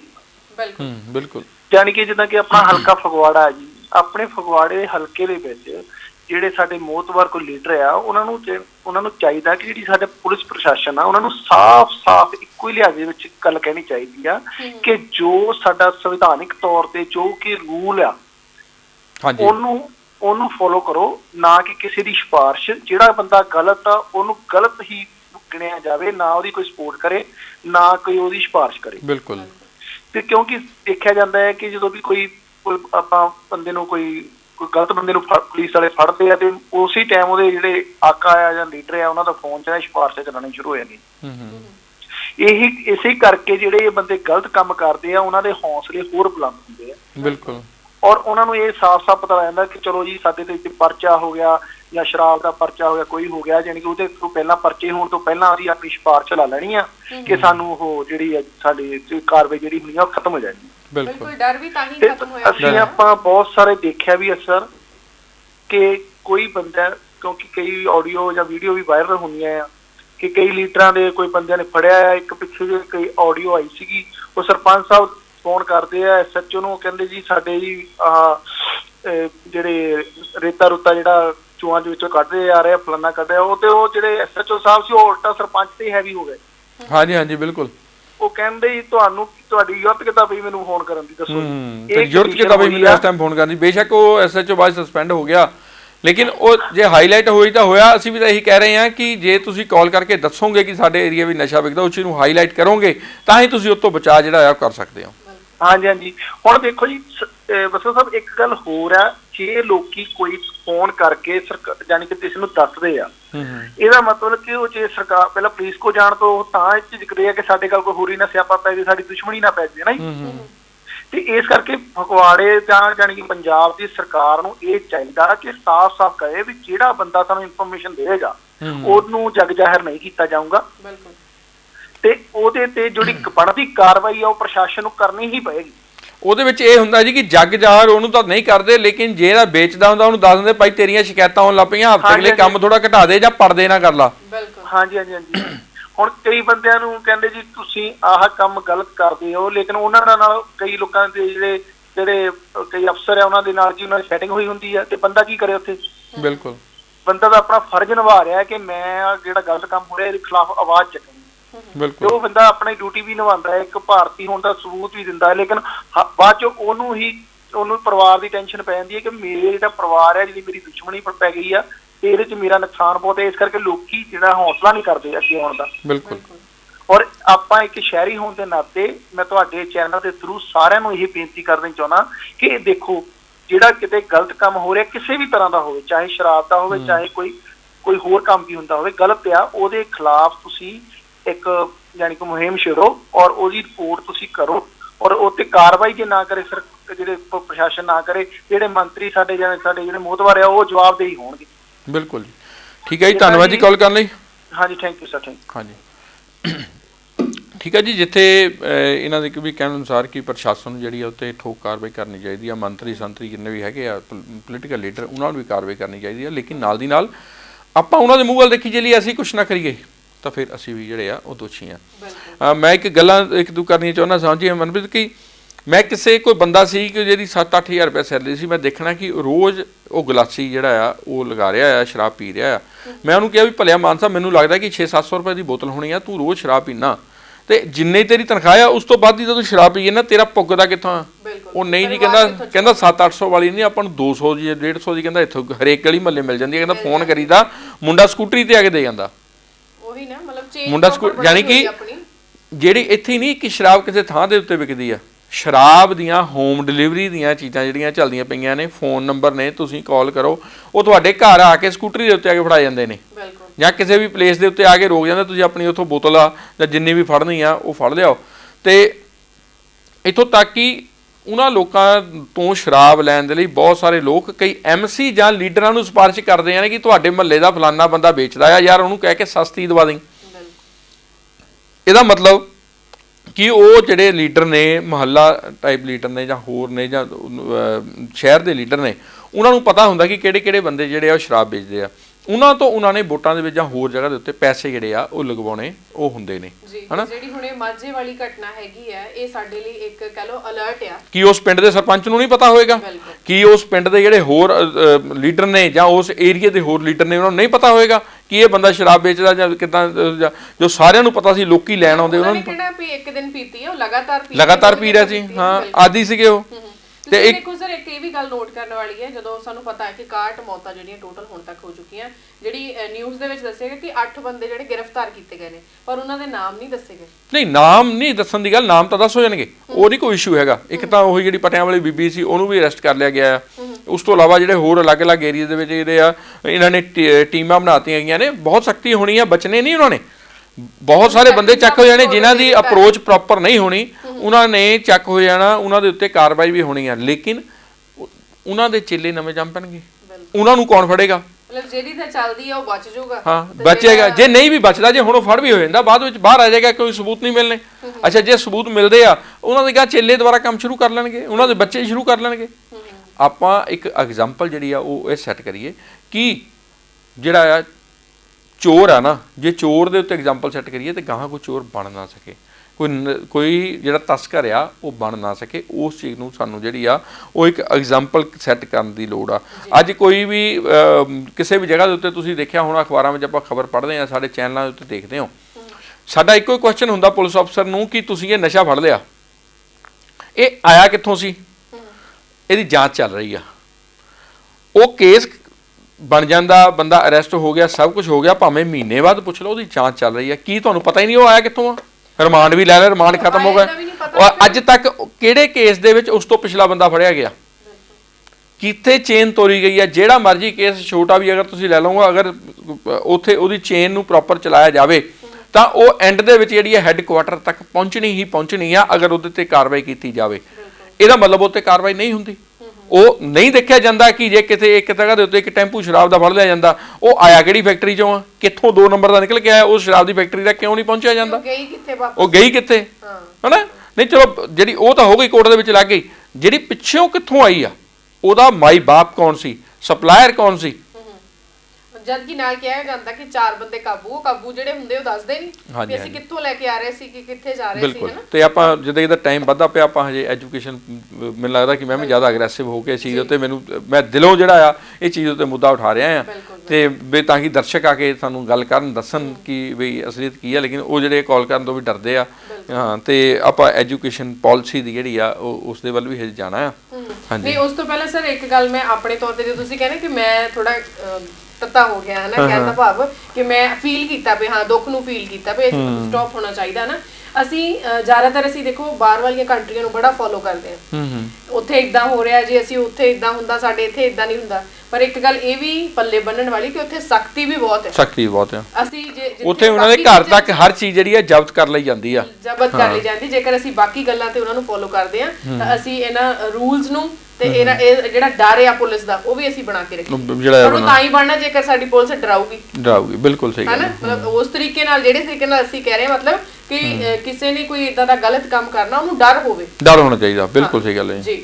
ਤੇ ਜਿੱਥੇ ਤੁਸੀਂ ਗੱਲ ਕਰ ਰਹੇ ਹੋ ਐਜੂਕੇਸ਼ਨ ਪਾਲਿਸੀ ਦੀ, ਉਹ ਜਿਵੇਂ ਕਿ ਅਸੀਂ ਜਾਣਦੇ ਹਾਂ ਕਿ ਸਿੱਖਿਆ ਮੰਤਰੀ ਵੱਲੋਂ ਜਿਹੜੇ ਨਵੀਂ ਐਜੂਕੇਸ਼ਨ ਪਾਲਿਸੀ ਦਾ ਐਲਾਨ ਕੀਤਾ ਗਿਆ, ਤੇ ਸਰ ਉਹਦੇ ਵਿੱਚ ਤੁਸੀਂ ਵਿਸਥਾਰ ਨਾਲ ਦੱਸੋ ਕਿਉਂਕਿ ਇਹ 34 ਸਾਲ ਬਾਅਦ ਕਿਹਾ ਜਾ ਰਿਹਾ ਕਿ ਜਿਹੜੀ ਐਜੂਕੇਸ਼ਨ ਪਾਲਿਸੀ ਹੈ ਉਹਦੇ ਵਿੱਚ ਚੇਂਜਸ ਆਈਆਂ ਨੇ, ਹਨਾ, ਤੇ ਕੀ ਚੇਂਜਸ ਆਈਆਂ ਨੇ? ਪਹਿਲਾਂ ਤਾਂ ਜਿਹੜਾ ਐਚਆਰਡੀ ਡਿਪਾਰਟਮੈਂਟ ਸੀ ਉਹ ਐਜੂਕੇਸ਼ਨ ਡਿਪਾਰਟਮੈਂਟ ਜਿਹੜਾ ਆ ਉਹ ਬਣ ਗਿਆ। ਹੁਣ ਜਿਹੜਾ ਮਿਨਿਸਟਰ ਐਚਆਰਡੀ ਮਿਨਿਸਟਰ ਸੀ ਉਹ ਐਜੂਕੇਸ਼ਨਲ ਮਿਨਿਸਟਰ ਜਿਹੜੇ ਨੇ ਉਹ ਗਿਣੇ ਜਾਊਗੇ। 34 ਸਾਲ ਬਾਅਦ ਦੇ ਲੰਬੇ ਇੰਤਜ਼ਾਰ ਤੋਂ ਬਾਅਦ ਹਨਾ ਜਿਹੜੀ ਇਹ ਪਾਲਿਸੀ ਆਈ ਆ, ਮੋਦੀ ਸਰਕਾਰ ਜਦੋਂ ਆਈ ਸੀ ਉਹਨਾਂ ਨੇ ਵੋਟਾਂ ਵਿੱਚ ਵੀ ਵਾਅਦਾ ਕੀਤਾ ਸੀ ਕਿ ਅਸੀਂ ਇੱਕ ਨਵੀਂ ਐਜੂਕੇਸ਼ਨ ਪਾਲਿਸੀ ਜਿਹੜੀ ਆ ਉਹ ਲੈ ਕੇ ਆਵਾਂਗੇ, ਜਿਹੜੀ ਬੱਚਿਆਂ ਦੇ ਲਈ ਬਹੁਤ ਵਧੀਆ, ਉਹਦੇ ਭਵਿੱਖ ਦੇ ਲਈ ਬਹੁਤ ਵਧੀਆ ਹੋਊਗੀ। ਤੇ ਜਿੱਥੇ ਤੱਕ ਅਸੀਂ ਬਹੁਤ ਲੰਬੀ ਜਿਹੜੀ ਇਹ ਕਾਫੀ ਲਿਖੀ ਹੋਈ ਆ, ਅਸੀਂ ਹਰੇਕ ਚੀਜ਼ ਤਾਈਂ ਤਾਂ ਨਹੀਂ ਪਹੁੰਚਦੇ ਕਿ 45 ਪੇਜ ਦੇ ਕਰੀਬ ਨੇ, ਜਿਹੜਾ ਜੇ ਅਗਰ ਇਹਨੂੰ ਸਾਰੀ ਨੂੰ ਪੜ੍ਹਨਾ ਹੋਵੇ ਤਾਂ। ਤੇ ਅਸੀਂ ਜਿਹੜਾ ਉਹਦੇ ਵਿੱਚੋਂ ਜਿਹੜੇ ਤੱਥ ਕੱਢੇ ਨੇ ਉਹ ਇਹ ਨੇ ਕਿ ਟੋਟਲ ਮਿਲਾ ਕੇ ਇੱਕ ਬਹੁਤ ਅੱਛੀ ਪਾਲਿਸੀ ਜਿਹੜੀ ਆ ਉਹ ਲਿਆਂਦੀ ਗਈ ਆ। ਮਨਪ੍ਰੀਤ, ਜਿੱਥੇ ਪਹਿਲਾਂ +2 ਹੁੰਦੀ ਸੀ ਹਨਾ, ਉਹਨੂੰ ਉਹ ਖਤਮ ਕਰ ਦਿੱਤਾ ਗਿਆ ਆ। +1 ਤੋਂ ਬਾਅਦ ਜਿਹੜਾ ਆ ਅੱਗੇ ਇੱਕ ਸਭ ਤੋਂ ਵੱਡੀ ਇਸ਼ੂ ਇਹ ਆ ਜਾਂਦਾ ਸੀ ਕਿ ਸਪੋਜ਼ ਕਰ ਲਓ ਤੁਸੀਂ ਗ੍ਰੈਜੂਏਸ਼ਨ ਕਰ ਰਹੇ ਹੋ, ਤੁਸੀਂ 1 ਸਾਲ ਲਈ ਪੜ੍ਹੇ ਹੋ ਹਾਂ, ਤੇ ਉਸ ਤੋਂ ਬਾਅਦ ਤੁਹਾਡੇ ਕੋਈ ਘਰ ਦੀ ਮਜਬੂਰੀ ਆ ਗਈ ਜਾਂ ਕਿਤੇ ਜਾਣਾ ਪੈ ਗਿਆ ਜਾਂ ਕੋਈ ਹੈਲਥ ਇਸ਼ੂ ਹੋ ਗਿਆ ਜਾਂ ਕੋਈ ਮਿਸਹੈਪਨਿੰਗ ਹੋ ਗਈ ਫੈਮਿਲੀ ਦੇ ਵਿੱਚ ਕਿਸੇ ਵੀ ਤਰੀਕੇ ਦਾ, ਜਾਂ ਫਾਈਨੈਂਸ਼ੀਅਲ ਪ੍ਰੋਬਲਮ ਆ ਗਈ ਤਾਂ ਤੁਹਾਨੂੰ ਉਹ ਛੱਡਣਾ ਪੈ ਗਿਆ। ਜਿਹੜਾ ਤੁਸੀਂ 1 ਸਾਲ ਲਾਇਆ ਜਾਂ 10 ਮਹੀਨੇ ਲਾਏ ਜਾਂ ਕਿੰਨਾ ਟਾਈਮ ਵੀ ਲਾਇਆ ਹਨਾ, ਉਹ ਟਾਈਮ ਜਿਹੜਾ ਸੀ ਉਹ ਬਰਬਾਦ ਗਿਣਿਆ ਜਾਂਦਾ ਸੀ ਕਿ ਮੈਂ ਤਾਂ ਐਵੇਂ ਖਾਮਖਾਈ ਸਾਲ ਬਰਬਾਦ ਕਰ ਲਿਆ ਆਪਣਾ ਹਨਾ। ਹੁਣ ਇਦਾਂ ਨਹੀਂ ਹੋਏਗਾ। ਹੁਣ 11ਵੀਂ ਤੋਂ ਬਾਅਦ ਅਗਰ ਆਪਾਂ ਗੱਲ ਕਰਦੇ ਹਾਂ 4 ਸਾਲ ਦੀ ਜਿਹੜੀ ਆ ਉਹ ਗ੍ਰੈਜੂਏਸ਼ਨ ਉਹ ਰੱਖੀ ਗਈ ਆ। ਜਿਹੜਾ +2 ਹੁੰਦਾ ਸੀ ਉਹ 1 ਸਾਲ ਜਿਹੜਾ ਆ ਫਸਟ ਈਅਰ ਜਿਹੜਾ ਆ ਉਹ ਗ੍ਰੈਜੂਏਸ਼ਨ ਦਾ ਉਹ ਗਿਣਿਆ ਜਾਵੇਗਾ। ਹੁਣ ਜਿਹੜਾ 1 ਸਾਲ ਲਗਾਏਗਾ ਉਹਨੂੰ ਸਰਟੀਫਿਕੇਟ ਜਿਹੜਾ ਆ ਉਹ ਵੀ ਮਿਲੇਗਾ। ਅੱਗੇ ਹੁੰਦਾ ਸੀ ਕਿ 3 ਸਾਲ ਕੰਪਲੀਟ ਕਰਕੇ ਸਰਟੀਫਿਕੇਟ ਮਿਲਦਾ, ਉਹਨੂੰ ਸਰਟੀਫਿਕੇਟ ਜਿਹੜਾ ਆ ਉਹ ਮਿਲੇਗਾ। ਜਿਹੜਾ 2 ਸਾਲ ਲਗਾਏਗਾ, 2 ਸਾਲ ਪੜ੍ਹੇਗਾ, ਉਹਨੂੰ ਡਿਪਲੋਮਾ ਹੋਲਡਰ ਕਿਹਾ ਜਾਏਗਾ। ਓਕੇ, ਉਹਨੂੰ ਜਿਹੜਾ ਆ ਡਿਪਲੋਮਾ ਉਹ ਮਿਲ ਜਾਏਗਾ। ਜਿਹੜਾ 3 ਸਾਲ ਲਗਾਏਗਾ ਉਹਨੂੰ ਡਿਗਰੀ ਜਿਹੜੀ ਮਿਲ ਜਾਏਗੀ। ਉਹ ਡਿਗਰੀ ਲੈ ਕੇ ਸਟੱਡੀ ਕਰ ਸਕਦਾ, ਸਭ ਕੁਝ ਕਰ ਸਕਦਾ, ਲੇਕਿਨ ਅਗਰ ਉਹਨੇ ਜਿਹੜੀ ਪ੍ਰੋਪਰ ਡਿਗਰੀ ਇਹਨੂੰ ਆਪਾਂ ਕਹਿੰਦੇ ਰਿਸਰਚ ਲਈ ਵੀ ਜਿਹੜੀ ਆ ਉਹ ਕਾਊਂਟ ਹੋਏਗੀ, ਉਹ 4 ਸਾਲ ਦੀ ਜਿਹੜੀ ਆ ਉਹ ਡਿਗਰੀ ਹੋਏਗੀ। ਅਗਰ 4 ਸਾਲ ਉਹ ਪੂਰੇ ਲਗਾਉਂਦਾ ਤਾਂ ਉਹਨੂੰ ਫਾਈਨਲ ਡਿਗਰੀ ਜਿਹੜੀ ਆ ਉਹ ਮਿਲ ਜਾਏਗੀ। 3 ਔਰ 4 ਸਾਲ ਲਗਾਉਣ ਵਾਲਿਆਂ ਨੂੰ ਦੋਨਾਂ ਨੂੰ ਡਿਗਰੀ ਮਿਲੇਗੀ, ਲੇਕਿਨ ਉਹਦੀ ਅਹਿਮੀਅਤ ਆਪਣੇ ਆਪ ਵਿੱਚ ਅਲੱਗ-ਅਲੱਗ ਜਿਹੜੀ ਆ ਵੈਲਿਊ ਜਿਹੜੀ ਆ ਉਹ ਦੋਨਾਂ ਦੀ ਉਹ ਅਲੱਗ-ਅਲੱਗ ਹੋਏਗੀ। ਫਿਰ ਇੱਕ ਇਹ ਦੇਖਿਆ ਜਾਂਦਾ ਸੀ ਕਿ ਆਰਟਸ ਦੇ ਸਟੂਡੈਂਟਸ ਜਿਹੜੇ ਸੀ ਉਹਨਾਂ ਨੂੰ ਬੜਾ ਇੱਕ ਆਮ ਜਿਹਾ ਗਿਣਿਆ ਜਾਂਦਾ ਸੀ ਕਿ ਯਾਰ ਇਹਨੇ ਤਾਂ ਆਰਟਸ ਰੱਖੀ ਹੈ, ਬੜਾ ਨਲਾਇਕ ਹੋਣਾ ਜਾਂ ਹੋਰ ਹੋਣਾ।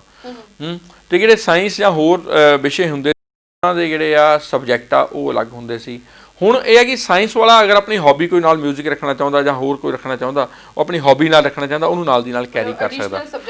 ਹਾਂ, ਉਹ ਲੈ ਕੇ ਉਹਨੂੰ ਕੈਰੀ ਜਿਹੜਾ ਆ ਉਹ ਕਰ ਸਕਦਾ ਆ। ਜਿਹੜੀ ਸਭ ਨਾਲੋਂ ਚੰਗੀ ਗੱਲ ਇਸ ਪਾਲਿਸੀ ਵਿੱਚ ਮੈਨੂੰ ਲੱਗੀ ਆ ਉਹ ਇਹ ਆ ਕਿ ਪਹਿਲੇ 5 ਸਾਲ ਹਨਾ ਤੁਹਾਡੇ ਤੇ ਕੋਈ ਇਹ ਪ੍ਰੈਸ਼ਰ ਨਹੀਂ ਹੈਗਾ ਕਿ ਤੁਸੀਂ ਇੰਗਲਿਸ਼ ਜਾਂ ਹਿੰਦੀ ਪੜ੍ਹਨੀ ਆ।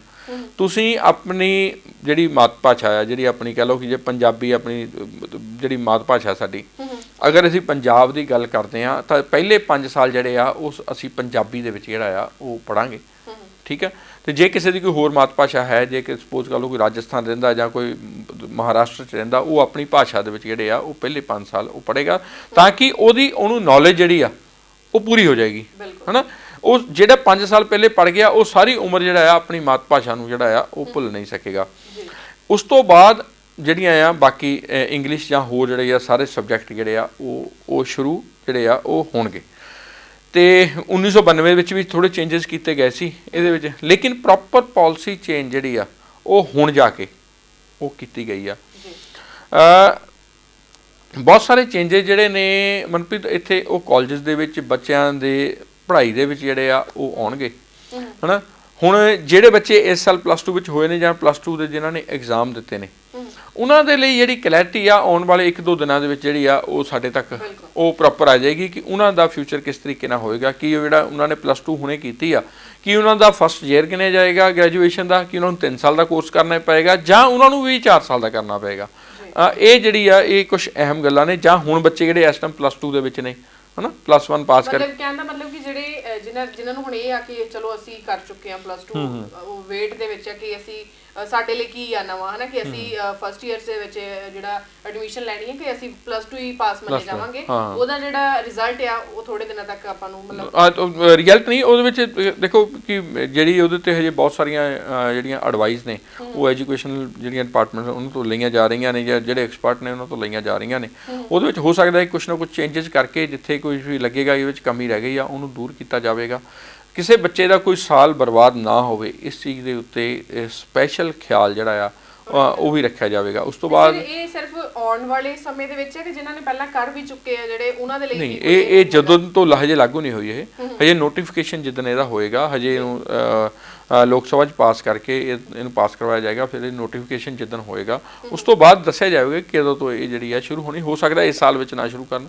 ਕਿ ਨੈਕਸਟ ਈਅਰ ਦੇ ਵਿੱਚ ਇਹ ਸ਼ੁਰੂ ਹੋਵੇ ਜਾਂ ਇਸ ਤੋਂ ਮੰਨ ਲੈਣ ਅਜੇ ਇਹ ਵੀ ਕਲੀਅਰ ਜਿਹੜਾ ਆ ਉਹ ਨਹੀਂ ਕੀਤਾ ਗਿਆ ਤੇ ਇਸ ਪਾਲਿਸੀ ਦੇ ਤੁਹਾਨੂੰ ਕੀ ਲੱਗਦਾ ਕਿ ਬੱਚਿਆਂ ਨੂੰ ਫਾਇਦਾ ਹੋਊਗਾ ਜਾਂ ਨੁਕਸਾਨ ਹੋਊਗਾ ਦੇਖੋ ਬੱਚਿਆਂ ਦੇ ਵਿੱਚ ਇੱਕ ਤਾਂ ਆਨਲਾਈਨ ਸਟੱਡੀ ਨੂੰ ਜਿਹੜਾ ਆ ਆਨਲਾਈਨ ਦੇ ਜਿਹੜੇ ਤਰੀਕੇ ਨੇ ਉਹਨਾਂ ਨੂੰ ਕਾਫੀ ਅਪ ਕੀਤਾ ਗਿਆ ਆ ਉਹਨਾਂ ਦੇ ਉੱਤੇ ਜ਼ਿਆਦਾ ਜ਼ੋਰ ਦਿੱਤਾ ਗਿਆ ਆ ਕਿ ਵੀ ਤੁਸੀਂ ਆਨਲਾਈਨ ਸਟੱਡੀ ਕਰੋ ਜਾਂ ਹੋਰ ਕਰੋ ਉਹਦੇ ਤੇ ਪੜ੍ਹਾਈ ਦਾ ਬੋਝ ਜਿਹੜਾ ਆ ਬਸਤੇ ਚੱਕਣੇ ਜਾਂ ਹੋਰ ਇਦਾਂ ਦੀਆਂ ਚੀਜ਼ਾਂ ਨੇ ਜਿਹੜੀਆਂ ਨੇ ਉਹਨੂੰ ਘਟਾਉਣ ਦੀ ਜਿਹੜੀ ਆ ਉਹ ਕੋਸ਼ਿਸ਼ ਜਿਹੜੀ ਆ ਉਹ ਵੀ ਕੀਤੀ ਗਈ ਆ ਤੇ ਬਾਕੀ ਇਹ ਆ ਕਿ ਇੱਕ ਹੋਰ ਆ ਕਿ ਜਿਹੜੇ ਬਾਹਰਲੀਆਂ ਯੂਨੀਵਰਸਿਟੀਜ਼ ਨੇ ਉਹ ਵੀ ਇੱਥੇ ਆ ਕੇ ਆਪਣੇ ਕੈਂਪਸ ਖੋਲ੍ਹ ਕੇ ਲੋਕਾਂ ਨੂੰ ਇੱਥੇ ਬੱਚਿਆਂ ਨੂੰ ਸਟੱਡੀ ਜਿਹੜੀ ਆ ਉਹ ਕਰਵਾ ਸਕਦੇ ਨੇ ਸਭ ਨਾਲੋਂ ਅਹਿਮ ਚੀਜ਼ ਜਿਹੜੀ ਇਹਦੇ ਵਿੱਚ ਇੱਕ ਚੀਜ਼ ਆਈ ਆ ਕਿ multiple entries and multiple exit ਉਹ ਇੱਕ ਪ੍ਰੋਗਰਾਮ ਸ਼ੁਰੂ ਕੀਤਾ ਗਿਆ ਆ ਕਿ ਸਪੋਜ਼ ਕਰੋ ਕਿ ਤੁਸੀਂ ਅਗਰ 6 ਮਹੀਨੇ ਸਟੱਡੀ ਕੀਤੀ ਆ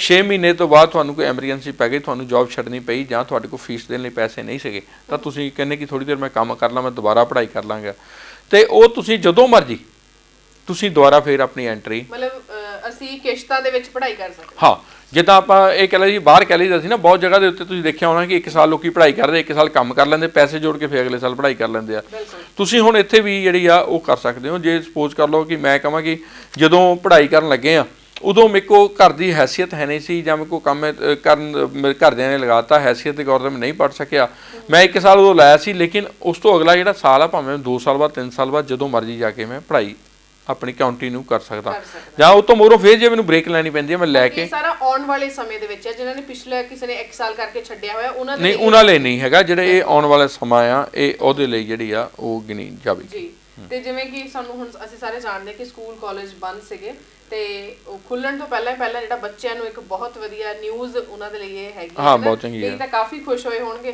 ਤੇ ਕਹਿੰਦੇ ਹੋਣਗੇ ਸਾਡੇ 4 ਸਾਲ ਹੁਣ ਲੱਗਣੇ ਗ੍ਰੈਜੂਏਸ਼ਨ ਦੇ ਵਿੱਚ ਐਕਚੁਅਲ ਮੈਂ ਤੁਹਾਨੂੰ ਸੱਚੀ ਗੱਲ ਦੱਸਾਂ ਮੈਂ ਤਾਂ ਕਈਆਂ ਲੋਕਾਂ ਨੂੰ ਕਹਿ ਚੁੱਕਾ ਹਾਂ ਕਿ ਅਸੀਂ ਲੋਕਾਂ ਨੂੰ ਸਾਨੂੰ ਇਹ ਸੋਚਣਾ ਪਏਗਾ ਕਿ 2019 ਤੋਂ ਬਾਅਦ 2020 ਆਇਆ ਹੀ ਨਹੀਂ ਸਿੱਧਾ ਹੀ 2021 ਆ ਗਿਆ ਕਿਉਂਕਿ 1 ਸਾਲ ਤਾਂ ਸਾਰਿਆਂ ਦਾ +2 ਚਲੇ ਗਈ ਹੈ ਹਾਂ ਤੇ ਸਾਡਾ ਜਿਹੜਾ ਸਾਰਿਆਂ ਲੋਕਾਂ ਦਾ 1 ਸਾਲ ਜਿਹੜਾ ਆ ਲਾਈਫ ਦਾ ਤਕਰੀਬਨ ਮੈਨੂੰ ਲੱਗਦਾ ਹੈ ਕਿ ਬਰਬਾਦ ਵਾਂਗੂ ਹੋਇਆ ਹੈ ਕਿ ਸਾਰਾ ਕੁਝ ਬੰਦ ਹੋ ਗਿਆ ਹਰ ਚੀਜ਼ ਡਿਸਟਰਬ ਹੋ ਗਈ ਲੋਕਾਂ ਦੇ ਕੰਮ ਰੁਕ ਗਏ ਹਨਾ ਤੇ ਕਈਆਂ ਦੇ ਸਾਡੇ ਤੋਂ ਸਾਥ ਛੁੱਟ ਗਏ ਹਨਾ ਫਲਾਈਟਾਂ ਬੰਦ ਦੇਸ਼ਾਂ ਤੋਂ ਇੱਕ ਦੂਜੇ ਤੋਂ ਕੱਟ ਗਏ ਆ ਲੋਕਾਂ ਤੋਂ ਕੱਟ ਗਏ ਆ ਇੱਕ ਟੱਚ ਤੱਕ ਨਹੀਂ ਆਪਾਂ ਕਿਸੇ ਹੱਥ ਤੱਕ ਨਹੀਂ ਜਿਹੜਾ ਆ ਉਹ ਮਿਲਾ ਸਕਦੇ ਹਨਾ ਸਾਡੀ ਜ਼ਿੰਦਗੀ ਦੇ ਵਿੱਚ ਨਵੀਆਂ ਚੀਜ਼ਾਂ ਆ ਗਈਆਂ ਮਾਸਕ ਆ ਗਿਆ ਹੋਰ ਕਿੰਨੀਆਂ ਚੀਜ਼ਾਂ ਜਿਹੜੀਆਂ ਆ ਉਹ ਸਾਡੀ ਜ਼ਿੰਦਗੀ ਦੇ ਵਿੱਚ ਇਨਵੋਲਵ ਜਿਹੜੀਆਂ ਨੇ ਉਹ ਹੋ ਚੁੱਕੀਆਂ ਨੇ ਕਿਉਂਕਿ ਜਿੱਦਾਂ ਹੁਣ ਜੇਕਰ ਅਸੀਂ ਮਾਸਕ ਦੀ ਗੱਲ ਕਰੀਏ ਪਹਿਲਾਂ ਅਸੀਂ ਕਿਤੇ ਜਿਹਨੂੰ ਕੋਈ ਪ੍ਰੋਬਲਮ ਸੀਗੀ ਕਿਸੇ ਨੂੰ ਖੰਘ ਦੀ ਪ੍ਰੋਬਲਮ ਆ ਜਾਂ ਜਿਹਨਾਂ ਨੂੰ ਅਲਰਜੀ ਸੀ ਕਦੇ ਇਹਨੂੰ ਮਾਸਕ ਨੂੰ ਦੇਖਦੇ ਹੁੰਦੇ ਸੀ ਕਈਆਂ ਨੂੰ ਤਾਂ ਪਤਾ ਹੀ ਨਹੀਂ ਸੀ ਹੁੰਦਾ ਫਿਰ ਮਾਸਕ ਕੀ ਚੀਜ਼ ਹੈ ਹਨਾ ਹੁਣ ਅਸੀਂ ਇਹ ਰੂਟੀਨ ਬਣ ਚੁੱਕਾ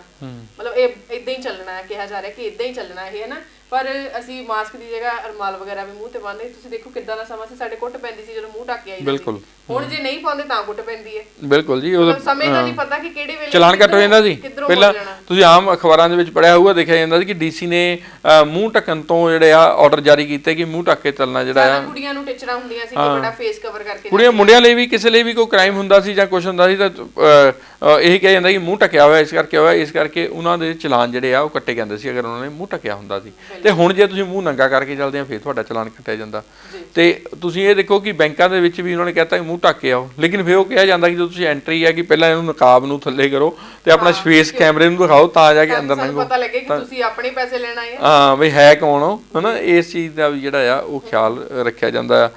ਤੇ ਬਹੁਤ ਜਗ੍ਹਾ ਦੇ ਉੱਤੇ ਜੇ ਕੋਈ ਲੁਟੇਰੇ ਆਉਂਦੇ ਵੀ ਆ ਤਾਂ ਉਹ ਵੀ ਮਾਸਕ ਲਾ ਕੇ ਆ ਜਾਂਦੇ ਆ ਤੇ ਉਹ ਮੁੜ ਕੇ ਪਤਾ ਨਹੀਂ ਲੱਗਦਾ ਵੀ ਕੌਣ ਆਇਆ ਸੀ ਕੌਣ ਗਿਆ ਸੀ। ਮਤਲਬ ਇਹ ਵੀ ਇੱਕ ਕਹ ਲਓ ਕੋਈ ਮਾਈਨਸ ਪੁਆਇੰਟ ਵੀ ਇਹ ਹੈਗਾ ਕਿ ਫੇਸ ਕਵਰ ਕਰਨ ਦੀ ਜਿਹੜੀ ਸਾਨੂੰ ਕਹ ਲਓ ਕਿ ਲਾਜ਼ਮੀ ਕੀਤਾ ਗਿਆ ਆ, ਕਿਤੇ ਨਾ ਕਿਤੇ ਇਹ ਸਾਡੇ ਲਈ ਮਾਈਨਸ ਪੁਆਇੰਟ ਵੀ ਹੈਗਾ ਕਿ ਜਿੱਥੇ ਸਾਡਾ ਫੇਸ ਦਿਖਣਾ ਚਾਹੀਦਾ ਸੀ ਉੱਥੇ ਦਿਖਦਾ ਨਹੀਂ ਹੈਗਾ। ਜਿਵੇਂ ਸੀਸੀਟੀਵੀ ਕੈਮਰੇ ਦੀ ਫੁਟੇਜ ਚੈੱਕ ਕੀਤੀ ਜਾਂਦੀ ਸੀ, ਹਾਂਜੀ ਹਾਂਜੀ ਹੈਨਾ। ਹੁਣ ਇਹ ਵੀ ਪਤਾ ਹੈ ਕਿ ਲਾਜ਼ਮੀ ਆ, ਉਹਨੂੰ ਕਿਸੇ ਨੇ ਐਂਟਰ ਕਰਦੇ ਬਾਹਰ ਨਿਕਲਦੇ ਨੂੰ ਇਹ ਕਹਿਣਾ ਨਹੀਂ ਕਿ ਤੂੰ ਮੂੰਹ ਕਿਉਂ ਢੱਕਿਆ ਹੋਇਆ, ਹੈ ਨਾ। ਬਿਲਕੁਲ। ਤੇ ਕਿਸੇ ਨਾ ਕਿਸੇ ਤਰੀਕੇ ਥੋੜਾ ਰੋਂਗ ਵੀ ਜਿਹੜਾ ਉਹ ਹੈਗਾ। ਇਸ ਤੋਂ ਅੱਗੇ ਕਿ ਆਪਾਂ ਕੋਵਿਡ-19 ਵੱਲ ਨੂੰ ਚੱਲੀਏ ਤੇ ਮੈਂ ਆਪਣੇ ਦਰਸ਼ਕਾਂ ਨੂੰ ਵੀ ਦੱਸਣਾ ਚਾਹੁੰਦਾ ਕਿ ਅਸੀਂ ਇੱਕ ਵਿਸ਼ੇਸ਼ ਇੰਟਰਵਿਊ ਜਿਹੜੀ ਆ ਐਜੂਕੇਸ਼ਨ ਪਾਲਿਸੀ ਦੇ ਉੱਤੇ ਕਮਲਾ ਨਹਿਰੂ ਕਾਲਜ ਫਾਰ ਵੂਮਨਸ ਦੇ ਪ੍ਰਿੰਸੀਪਲ ਕਨਵਾਲੀਆ ਜੀ ਉਹਨਾਂ ਦੀ ਜਿਹੜੀ ਇੰਟਰਵਿਊ ਆ ਉਹ ਵੀ ਆਪਣੇ ਚੈਨਲ ਦੇ ਉੱਤੇ ਦਿਖਾਉਣ ਜਾ ਰਹੇ ਆ ਤੇ ਤੁਸੀਂ ਉਹਨੂੰ ਦੇਖ ਕੇ ਜਿਹੜਾ ਆ ਹੋਰ ਵਿਸਤਾਰ ਸਹਿਤ ਐਜੂਕੇਸ਼ਨ ਪਾਲਿਸੀ ਦੇ ਬਾਰੇ ਜਿਹੜੀ ਆ ਉਹ ਨੌਲੇਜ ਆ ਉਹ ਲੈ ਸਕਦੇ ਹੋ ਜੀ। ਤੇ ਕਰੋਨਾ ਬਾਰੇ ਹੁਣ ਤੁਸੀਂ ਕੀ ਅਪਡੇਟਸ ਜਿਹੜੇ ਨੇ ਲੈ ਕੇ ਆਏ? ਕਰੋਨਾ ਦੀ ਗੱਲ ਕਰੀਏ, ਜਿਵੇਂ ਕਿ ਅਸੀਂ ਸਾਰੇ ਜਾਣਦੇ ਕਿ ਸਾਡੇ ਆਲੇ ਦੁਆਲੇ ਹੀ ਬੜੇ ਕੇਸ ਜਿਹੜੇ ਸਾਹਮਣੇ ਆ ਰਹੇ ਨੇ, ਹਨਾ। ਤੇ ਜਿੱਥੇ ਅਸੀਂ ਪੰਜਾਬ ਦੀ ਗੱਲ ਕਰੀਏ ਤਾਂ 16,908 ਜਿਹੜੇ ਹੁਣ ਤੱਕ ਪੀੜਤ ਜਿਹੜੇ ਪੂਰੇ ਪੰਜਾਬ ਦੇ ਵਿੱਚ ਉਹ ਹੋ ਚੁੱਕੇ ਨੇ ਤੇ 401 ਹੁਣ ਤੱਕ ਮੌਤਾਂ ਹੋ ਚੁੱਕੀਆਂ ਨੇ। ਪਿਛਲੇ 24 ਘੰਟਿਆਂ ਦੇ ਵਿੱਚ 863 ਨਵੇਂ ਜਿਹੜੇ ਪੀੜਤ ਮਾਮਲੇ ਉਹ ਸਾਹਮਣੇ ਆਏ ਨੇ ਤੇ 18 ਮੌਤਾਂ ਹੋਈਆਂ ਨੇ। ਤੁਸੀਂ ਦੇਖੋ ਜਦੋਂ ਆਪਾਂ ਕੋਵਿਡ ਦਾ ਪ੍ਰੋਗਰਾਮ ਸ਼ੁਰੂ ਕੀਤਾ ਸੀ, ਮੈਨੂੰ ਲੱਗਦਾ ਕਿ ਮਹੀਨੇ ਕੁ ਬਾਅਦ ਜਿਹੜਾ ਇੰਨਾ ਅੰਕੜਾ ਕੋਈ ਆਉਣਾ ਸ਼ੁਰੂ ਹੋਇਆ ਸੀ, ਹੈ ਨਾ। ਹੁਣ ਦੇਖੋ ਇੱਕ ਦਿਨ ਦੇ ਵਿੱਚ 18 ਮੌਤਾਂ ਪੂਰੇ ਪੰਜਾਬ ਦੀ। ਜੇ ਕਿਤੇ ਪੰਜਾਬ 'ਚ ਇੱਕ ਮੌਤ ਹੁੰਦੀ ਸੀ ਤਾਂ ਹਾਹਾਕਾਰ ਮਚ ਜਾਂਦਾ ਸੀ ਕਿ ਕਰੋਨਾ ਕਰਕੇ ਇੱਕ ਮੌਤ ਹੋ ਗਈ, ਤੇ ਰੋਜ਼ ਹੁਣ ਕਿੰਨੀਆਂ ਮੌਤਾਂ ਜਿਹੜੀਆਂ ਨੇ ਹੋ ਰਹੀਆਂ। ਤੇ ਜਿਹੜੇ 5278 ਇਹਨਾਂ ਦੇ ਵਿੱਚੋਂ ਜਿਹੜੇ 16000 ਨੇ ਉਹਨਾਂ ਦੇ ਵਿੱਚੋਂ ਐਕਟਿਵ ਕੇਸ ਜਿਹੜੇ ਉਹ ਚੱਲ ਰਹੇ ਨੇ। ਤੇ ਜੇਕਰ ਗੱਲ ਕਰੀਏ ਭਾਰਤ ਦੀ ਤਾਂ ਭਾਰਤ ਦੀ ਸਥਿਤੀ ਇਸ ਸਮੇਂ ਮਤਲਬ ਕਹਿ ਲਓ ਕਿ ਵਿਗੜੀ ਹੋਈ ਹੈ, ਇਹ ਕਹਿ ਸਕਦੇ ਆ। ਜਿੱਥੇ 1-2 ਲੱਖ ਦੀ ਗੱਲ ਕਰ ਰਹੇ ਸੀ ਉੱਥੇ ਅੱਜ ਅਸੀਂ 17 ਲੱਖ ਦੇ ਨੇੜੇ ਪਹੁੰਚ ਗਏ। ਮਤਲਬ 16,38,870 ਜਿਹੜੇ ਪੀੜਤ ਅੱਜ ਦੇ ਸਮੇਂ ਦੇ, ਜੇਕਰ ਅੱਜ ਦੀ ਕਰੰਟ ਅਸੀਂ ਦੇਖੀਏ ਤਾਂ। ਤੇ ਜੇਕਰ ਅਸੀਂ ਮੌਤਾਂ ਦੀ ਗੱਲ ਕਰੀਏ ਤਾਂ ਮੌਤਾਂ ਦਾ ਅੰਕੜਾ ਵੀ 35,000 ਤੋਂ ਪਾਰ ਹੋ ਚੁੱਕਾ। 35,774 ਹੁਣ ਤੱਕ ਜਿਹੜੀਆਂ ਜਿਹੜੀਆਂ ਮੌਤਾਂ ਹੋ ਚੁੱਕੀਆਂ ਨੇ। ਤੇ ਸਰ ਪਿਛਲੇ 24 ਘੰਟਿਆਂ ਦੇ ਵਿੱਚ ਪੂਰੇ ਭਾਰਤ ਦੇ ਵਿੱਚ 55,000 ਕੇਸ ਸਾਹਮਣੇ ਆਏ ਨੇ। ਆਪਾਂ ਜਦੋਂ ਕੁਝ ਹਫ਼ਤੇ ਪਹਿਲਾਂ ਜਿਹੜਾ ਪ੍ਰੋਗਰਾਮ ਕਰਦੇ ਸੀ, ਮੈਂ ਤੁਹਾਨੂੰ ਕਿਹਾ ਸੀ ਕਿ ਉਹ ਦਿਨ ਵੀ ਦੂਰ ਨਹੀਂ ਕਿ ਜਦੋਂ ਡੇਲੀ 50,000 ਕੇਸ ਆਉਣ ਲੱਗ ਪੈਣਾ, ਹਨਾ। ਉਹ ਹਜੇ ਜਿਹੜਾ ਆ ਇਹ ਰੇਸ਼ੋ ਜਦ ਤੱਕ ਵੱਧਦੀ ਪਈ ਆ ਉਦੋਂ ਤੱਕ ਖਤਰਨਾਕ ਆ। ਜਦੋਂ ਇਹ ਰੇਸ਼ੋ ਘਟਣੀ ਸ਼ੁਰੂ ਹੋ ਜਾਏਗੀ ਕਿ ਜਿਹੜੇ ਠੀਕ ਹੋ ਕੇ ਪੇਸ਼ੈਂਟ ਆ ਉਹ ਘਰਾਂ ਨੂੰ ਜ਼ਿਆਦਾ ਜਾ ਰਹੇ ਨੇ ਤੇ ਪੇਸ਼ੈਂਟ ਘੱਟ ਆ ਰਹੇ ਨੇ, ਹਨਾ, ਉਦੋਂ ਜਾ ਕੇ ਸਥਿਤੀ ਜਿਹੜੀ ਆ ਉਹ ਸੁਧਰਨ ਵੱਲ ਨੂੰ ਜਾਏਗੀ। ਹਾਲੇ ਤਾਂ ਇਹ ਹੈ ਕਿ ਵੀ ਇਹ ਬਹੁਤ ਤੇਜ਼ੀ ਦੇ ਨਾਲ ਜਿਹੜੀ ਆ ਉਹ ਸਥਿਤੀ ਆ ਉਹ ਵਿਗੜਦੀ ਪਈ ਆ। ਤੇ ਮੈਂ ਵੀ ਦੇਖ ਰਿਹਾ ਸੀ ਮਨਪ੍ਰੀਤ ਕਿ ਪੰਜਾਬ ਦੇ ਵਿੱਚ ਕਈ ਸ਼ਹਿਰ ਇਦਾਂ ਦੇ ਨੇ ਕਿ ਬੀਤੇ ਦਿਨੀ ਉਹਨਾਂ ਨੇ ਸੈਂਚਰੀ ਮਾਰੀ ਆ, ਕਿਸੇ ਨੇ ਸੈਂਚਰੀ ਤੇ ਕਿਸੇ ਨੇ ਡਬਲ ਸੈਂਚਰੀ ਮਾਰੀ ਆ ਕਿ ਜਿੱਥੇ ਜਿਹੜੇ ਇੰਨੇ ਪੇਸ਼ੈਂਟ ਜਿਹੜੇ ਨੇ ਉਹ ਕਰੋਨਾ ਦੇ ਉਹ ਆਏ ਨੇ, ਹਨਾ। ਜਲੰਧਰ 100 ਤੋਂ ਵੱਧ ਪੇਸ਼ੈਂਟ ਕੱਲ ਆ ਗਿਆ, ਲੁਧਿਆਣਾ 226 ਤੋਂ ਵੱਧ ਪੇਸ਼ੈਂਟ ਜਿਹੜੇ ਨੇ ਉੱਥੇ ਆਏ ਨੇ। ਤੁਸੀਂ ਇਹ ਦੇਖੋ ਅਸੀਂ ਫਗਵਾੜੇ ਗੱਪੇ, ਸਾਡੇ ਫਗਵਾੜੇ ਵੀ ਕਾਫੀ ਮਤਲਬ ਜਿੱਦਾਂ ਕੋਈ ਕੇਸ ਹੈ ਹੀ ਨਹੀਂ ਸੀ ਤਾਂ ਇੱਕਦਮ ਤੇਜ਼ੀ ਹੋਈ ਆ। ਬੇਸ਼ੱਕ ਸਾਡੇ 5 ਕੇਸ ਕੱਲ ਫਗਵਾੜਾ ਦੇ ਵਿੱਚ ਜਿਹੜੇ ਨੇ ਉਹ ਆਏ ਨੇ, ਮਤਲਬ ਰੋਜ਼ਾਨਾ 1 ਜਾਂ 2 ਇਦਾਂ ਆਉਣੇ ਸ਼ੁਰੂ ਹੋ ਗਏ ਨੇ ਫਗਵਾੜੇ। ਹਾਂਜੀ ਹਾਂਜੀ। ਤੇ ਸਾਡੇ ਕੋਲ ਹੈਲੋ ਕਾਲਰ ਜੁੜੇ ਨੇ। ਹੈਲੋ ਹੈਲੋ ਹਾਂਜੀ, ਸਵਾਗਤ ਹੈ ਜੀ ਨਵਰੰਗ ਟੀਵੀ ਤੇ। ਸਤਿ ਸ਼੍ਰੀ ਅਕਾਲ ਜੀ, ਪ੍ਰਮੋਦ ਕੌਸ਼ਲ ਬੇਨਤੀ ਕਰ ਰਹੇ ਹਾਂ। ਹਾਂਜੀ ਹਾਂਜੀ ਕੌਸ਼ਲ ਜੀ, ਕੀ ਹਾਲ ਚਾਲ ਜੀ? ਬਹੁਤ ਵਧੀਆ ਜੀ, ਤੁਸੀਂ ਸੁਣਾਓ ਜੀ? ਬਸ ਠੀਕ ਹੈ ਕੌਸ਼ਲ ਜੀ। ਅੱਜ ਸਾਡਾ ਮੇਨ ਮੁੱਦਾ ਸੀਗਾ ਕਿ ਤੁਸੀਂ ਬਹੁਤ ਲੇਟ ਆਏ ਹੋ ਕਿ ਜਿਹੜੀ ਸ਼ਰਾਬ ਦੇ ਉੱਤੇ 61 ਮੌਤਾਂ ਹੋਈਆਂ ਨੇ, ਕੀ ਸਾਡੇ ਆਸ-ਪਾਸ ਕਿੰਨੀ ਕੁ ਸ਼ਰਾਬ ਵਿਕਦੀ ਆ, ਕਿਸ ਤਰੀਕੇ ਨਾਲ ਧੰਦਾ ਹੁੰਦਾ, ਇਸ ਮੁੱਦੇ ਨੂੰ ਲੈ ਕੇ ਜਿਹੜਾ ਅੱਜ ਅਸੀਂ ਇਹ ਟੌਪਿਕ ਰੱਖਿਆ। ਉਸ ਤੋਂ ਇਲਾਵਾ ਐਜੂਕੇਸ਼ਨ ਪਾਲਿਸੀ ਤੇ ਨਾਲ ਦੀ ਨਾਲ ਜਿਹੜਾ ਆ ਕੋਵਿਡ ਦੀਆਂ ਜੋ ਗਾਈਡਲਾਈਨਸ ਆਈਆਂ ਨੇ ਉਹਨਾਂ ਦੇ ਉੱਤੇ। ਦੇਖੋ ਸ਼ਰਾਬ ਵਾਲੀ ਜਿਹੜੀ ਇਸ਼ੂ ਚੱਲ ਰਿਹਾ ਆ, ਅੱਜ ਤੀਜੇ ਦਿਨ ਦੀ ਲਗਾਤਾਰ ਜਿਹੜੀ ਤਰਨਤਾਰਨ ਦੇ ਵਿੱਚ 12 ਤੇ ਅੰਮ੍ਰਿਤਸਰ ਤੇ 1 ਦੀ ਜਾਨ ਗਈ ਹੈ ਤੇ ਮਰਨ ਵਾਲਿਆਂ ਦੀ ਗਿਣਤੀ ਜਿਹੜੀ ਹੈ 62 ਤੱਕ ਪਹੁੰਚ ਗਈ ਹੈ। ਔਰ ਪਿਛਲੇ ਦਿਨ ਜੇ ਯਾਦ ਹੋਵੇ ਤੇ ਪੰਜਾਬ ਦੇ ਮੁੱਖ ਮੰਤਰੀ ਕੈਪਟਨ ਅਮਰਿੰਦਰ ਸਿੰਘ ਹੋਰਾਂ ਨੇ ਬੜੀ ਸਖਤੀ ਦੇ ਨਾਲ ਕਿਹਾ ਸੀਗਾ ਵੀ ਜਿੱਥੇ ਵੀ ਕਿਤੇ ਇਲੀਗਲ ਸ਼ਰਾਬ ਆ ਜਾਂ ਇਦਾਂ ਦੀ ਕੋਈ ਭੱਠੀਆਂ ਚੱਲਦੀਆਂ ਨੇ ਉਹਨਾਂ ਤੇ ਕਾਰਵਾਈ ਕੀਤੀ ਜਾਵੇ। ਤੇ ਪੁਲਿਸ ਨੇ ਬੜੀ ਸ਼ਿੱਦਤ ਦੇ ਨਾਲ ਉਦੋਂ ਕਾਰਵਾਈਆਂ ਜਿਹੜੀਆਂ ਉਹਨਾਂ ਨੂੰ ਅਮਲ 'ਚ ਵੀ ਲਿਆਂਦਾ ਸੀ। ਔਰ ਸਤਲੁਜ ਤੇ ਵੀ ਦੇਖਿਆ ਸੀ ਵੀ ਲਾਹਣ ਵਗੈਰਾ ਜਿਹੜੀ ਆ ਕਾਫੀ ਪੁਲਿਸ ਨੇ ਰਿਕਵਰ ਕੀਤੀ ਸੀ, ਰੋੜੀ ਗਈ ਸੀ। ਪਰ ਬਾਅਦ ਦੇ ਵਿੱਚ ਫੇਰ ਉਹ ਜਿਹੜਾ ਸਿਲਸਿਲਾ ਆ ਉਹ ਇਸ ਹੱਦ ਤੱਕ ਚੱਲਦਾ ਆ, ਉਹਦੀ ਇਹ ਮਿਸਾਲ ਆ ਜੋ ਇਹ ਤਰਨਤਾਰਨ ਜ਼ਿਲ੍ਹੇ ਦੇ ਵਿੱਚ ਸਾਰਾ ਕੇਸਿਸ ਜਿਹੜੇ ਆ ਉਹ ਸਾਹਮਣੇ ਆ ਰਹੇ ਆ। ਬਿਲਕੁਲ। ਤੋ ਜਿਹੜਾ ਨਜਾਇਜ਼ ਸ਼ਰਾਬ ਦਾ ਧੰਦਾ ਆ ਉਹ ਫਲ ਫੁੱਲ ਰਿਹਾ ਆ, ਔਰ ਇਹਦੇ ਵਿੱਚ ਕੋਈ ਦੋ ਰਾਏ ਨਹੀਂ ਹੈਗੀ ਬਈ ਇਹਨਾਂ ਨੇ ਇਹਨੂੰ ਰੋਕਣਾ ਆ। ਉਹਨਾਂ ਦੀ ਕਥਿਤ ਤੌਰ ਤੇ ਮਿਲੀ ਭਗਤ ਜਿਹੜੀ ਹੈ ਉਹਦੇ ਕਰਕੇ ਹੀ ਸਾਰਾ ਕੁਝ ਜਿਹੜਾ ਹੈ ਉਹ ਚੱਲ ਰਿਹਾ ਹੈ। ਨਹੀਂ ਤਾਂ ਏਦਾਂ ਦੀ ਕੋਈ ਗੱਲ ਨਹੀਂ ਹੈਗੀ ਵੀ ਪੁਲਿਸ ਪ੍ਰਸ਼ਾਸਨ ਨੂੰ ਪਤਾ ਹੀ ਨਾ ਹੋਵੇ ਵੀ ਕਿੱਥੇ ਕੀ ਚੱਲਦਾ। ਬਿਲਕੁਲ ਜੀ, ਬਗੈਰ ਪਤਾ ਤਾਂ ਚੱਲੇ ਨਹੀਂ ਸਕਦਾ ਕੁਝ ਵੀ। ਬਿਲਕੁਲ ਇਹੀ ਗੱਲ ਹੈ ਨਾ ਜੀ, ਜੇ ਇਹਨਾਂ ਨੂੰ ਪਤਾ ਆ ਤਦੇ ਹੋ ਰਿਹਾ ਆ, ਔਰ ਜੇ ਸੀਐਮ ਸਾਹਿਬ ਦੇ ਹੁਕਮਾਂ ਤੋਂ ਬਾਅਦ ਦੂਜੇ ਦਿਨ ਹੀ ਨਜਾਇਜ਼ ਸ਼ਰਾਬ ਦੀਆਂ ਭੱਠੀਆਂ ਫੜ ਹੋਣ ਲੱਗ ਪਈਆਂ ਸੀਗੀਆਂ ਤੇ ਪਹਿਲਾਂ ਕਿਉਂ ਨਹੀਂ ਪਤਾ ਲੱਗਾ ਜਾਂ ਬਾਅਦ ਚੋਂ ਉਹ ਭੱਠੀਆਂ ਕਿੱਥੇ ਚਲੀਆਂ ਗਈਆਂ? ਦੇਖੋ ਜੇ ਅਪਰੋਚ ਨਾ ਹੋਵੇ ਤਾਂ ਤੁਸੀਂ ਮਾਸਕ ਲਾਏ ਬਗੈਰ ਸੜਕ ਤੇ ਨਹੀਂ ਚੱਲ ਸਕਦੇ, ਸ਼ਰਾਬ ਦੀ ਬੋਤਲ ਲੈ ਕਿੱਥੋਂ ਚੱਲੋਗੇ? ਗੱਲ ਉਹੀ ਆ ਰਹੀ ਹੈ ਨਾ ਜੀ ਬਈ ਇਹ ਜਿਹੜਾ ਸਿੰਡੀਕੇਟ ਬਣਿਆ ਹੈ, ਜਿਹੜਾ ਇਹ ਨੈਕਸਸ ਬਣਿਆ ਆ, ਇਹ ਨੈਕਸਸ ਦਾ ਹੀ ਨਤੀਜਾ ਆ ਵੀ ਇਸ ਲੈਵਲ ਤੱਕ ਇਹ ਸਾਰਾ ਕੁਝ ਚੱਲਦਾ ਪਿਆ ਆ, ਔਰ ਇਸ ਲੈਵਲ ਤੱਕ ਸਾਰਾ ਕੁਝ ਜਿਹੜਾ ਆ ਉਹ ਹੋ ਰਿਹਾ ਆ।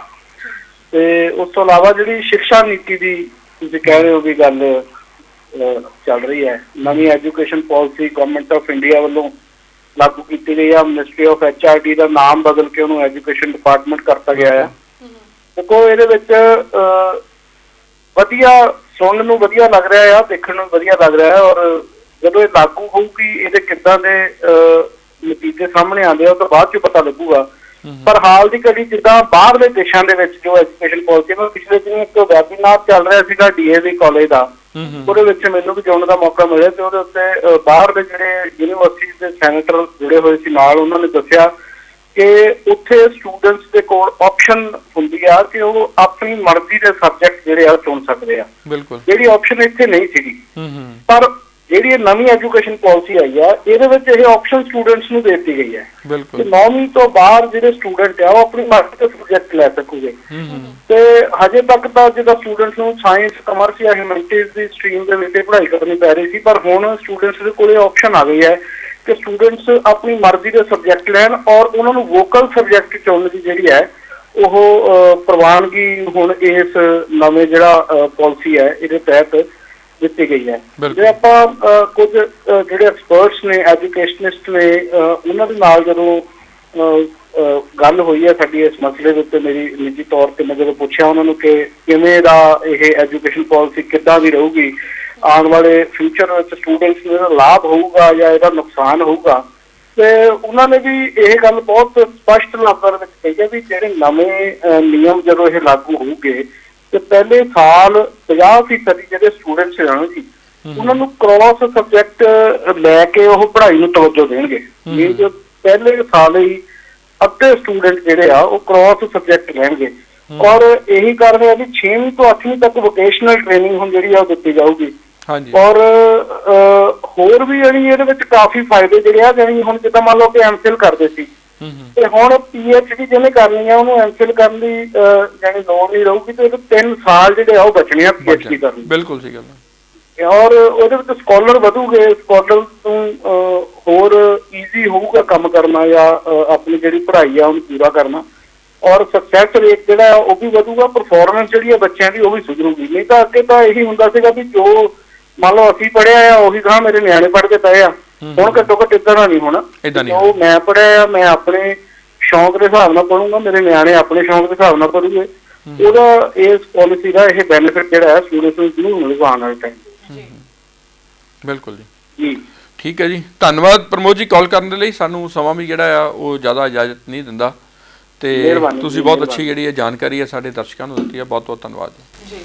ਤੇ ਸਰ ਸਾਡਾ ਹੁਣ ਸਮਾਂ ਵੀ ਹੋ ਗਿਆ ਜਾਣ ਦਾ, ਤੇ ਆਪਣੇ ਦਰਸ਼ਕਾਂ ਨੂੰ ਜਾਂਦੇ ਜਾਂਦੇ ਰੱਖੜੀ ਦੇ ਤਿਉਹਾਰ ਦੀਆਂ ਮੁਬਾਰਕਾਂ ਦਿੰਦੇ ਜਾਈਏ ਕਿ ਰੱਖੜੀਆਂ ਜਿਹੜਾ ਤਿਉਹਾਰ ਆ ਬੜਾ ਜਾ ਕੇ ਸ਼ਾਪਿੰਗ ਵੀ ਕਰਨੀ ਹੋਣੀ ਹੈ। ਸ਼ਾਪਿੰਗ ਸੰਡੇ ਕੱਲ ਖੁੱਲਾ ਹੈ, ਸੰਡੇ ਖੁੱਲਾ ਗੱਲ ਸੰਡੇ ਨੂੰ ਹੁੰਦਾ ਸੀ ਕਿਉਂਕਿ ਮੈਨੂੰ ਛੁੱਟੀ ਇੱਕ ਦਿਨ ਦੀ ਹੁੰਦੀ ਸੀ ਤੇ ਬਾਕੀ ਦਿਨ ਤਾਂ ਕੰਮ ਤੇ ਹੈ ਨਾ, ਤਾਂ ਇਸ ਕਰਕੇ ਮੇਰੇ ਲਈ ਇਹ ਬੜੀ ਵਧੀਆ ਖਬਰ ਹੈਗੀ ਹੈ ਕਿ ਅਸੀਂ ਸੰਡੇ ਸ਼ਾਪਿੰਗ ਕਰ ਸਕਦੇ ਹਾਂ।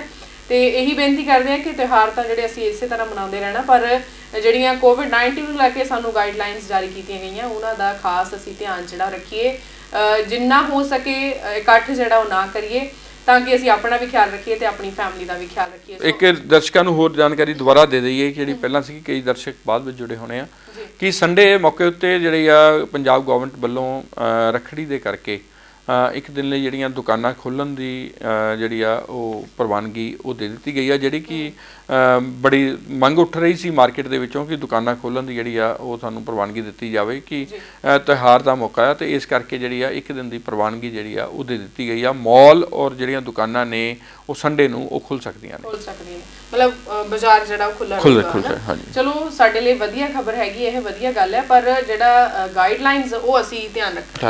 ਹਾਂਜੀ, ਜੇਕਰ ਸਰਕਾਰ ਨੇ ਸਾਡੇ ਲਈ ਕੁਝ ਕੀਤਾ ਤਾਂ ਸਾਨੂੰ ਵੀ ਕਰਨਾ ਬਿਲਕੁਲ। ਸੋ ਅੱਜ ਦੇ ਲਈ ਇੰਨਾ ਹੀ, ਅਗਲੇ ਹਫਤੇ ਇਸੇ ਹੀ ਦਿਨ ਇਸੇ ਸਮੇਂ ਮੁੜ ਹਾਜ਼ਰ ਹੋਵਾਂਗੇ ਨਵਾਂ ਵਿਸ਼ਾ ਲੈ ਕੇ, ਨਵਾਂ ਟੌਪਿਕ ਲੈ ਕੇ। ਹੁਣ ਤੱਕ ਦੇ ਲਈ ਦਿਓ ਇਜਾਜ਼ਤ, ਦੋਵੇਂ ਹੱਥ ਜੋੜ ਕੇ ਪਿਆਰ ਭਰੀ ਸਤਿ ਸ਼੍ਰੀ ਅਕਾਲ। ਸਤਿ ਸ਼੍ਰੀ ਅਕਾਲ ਜੀ।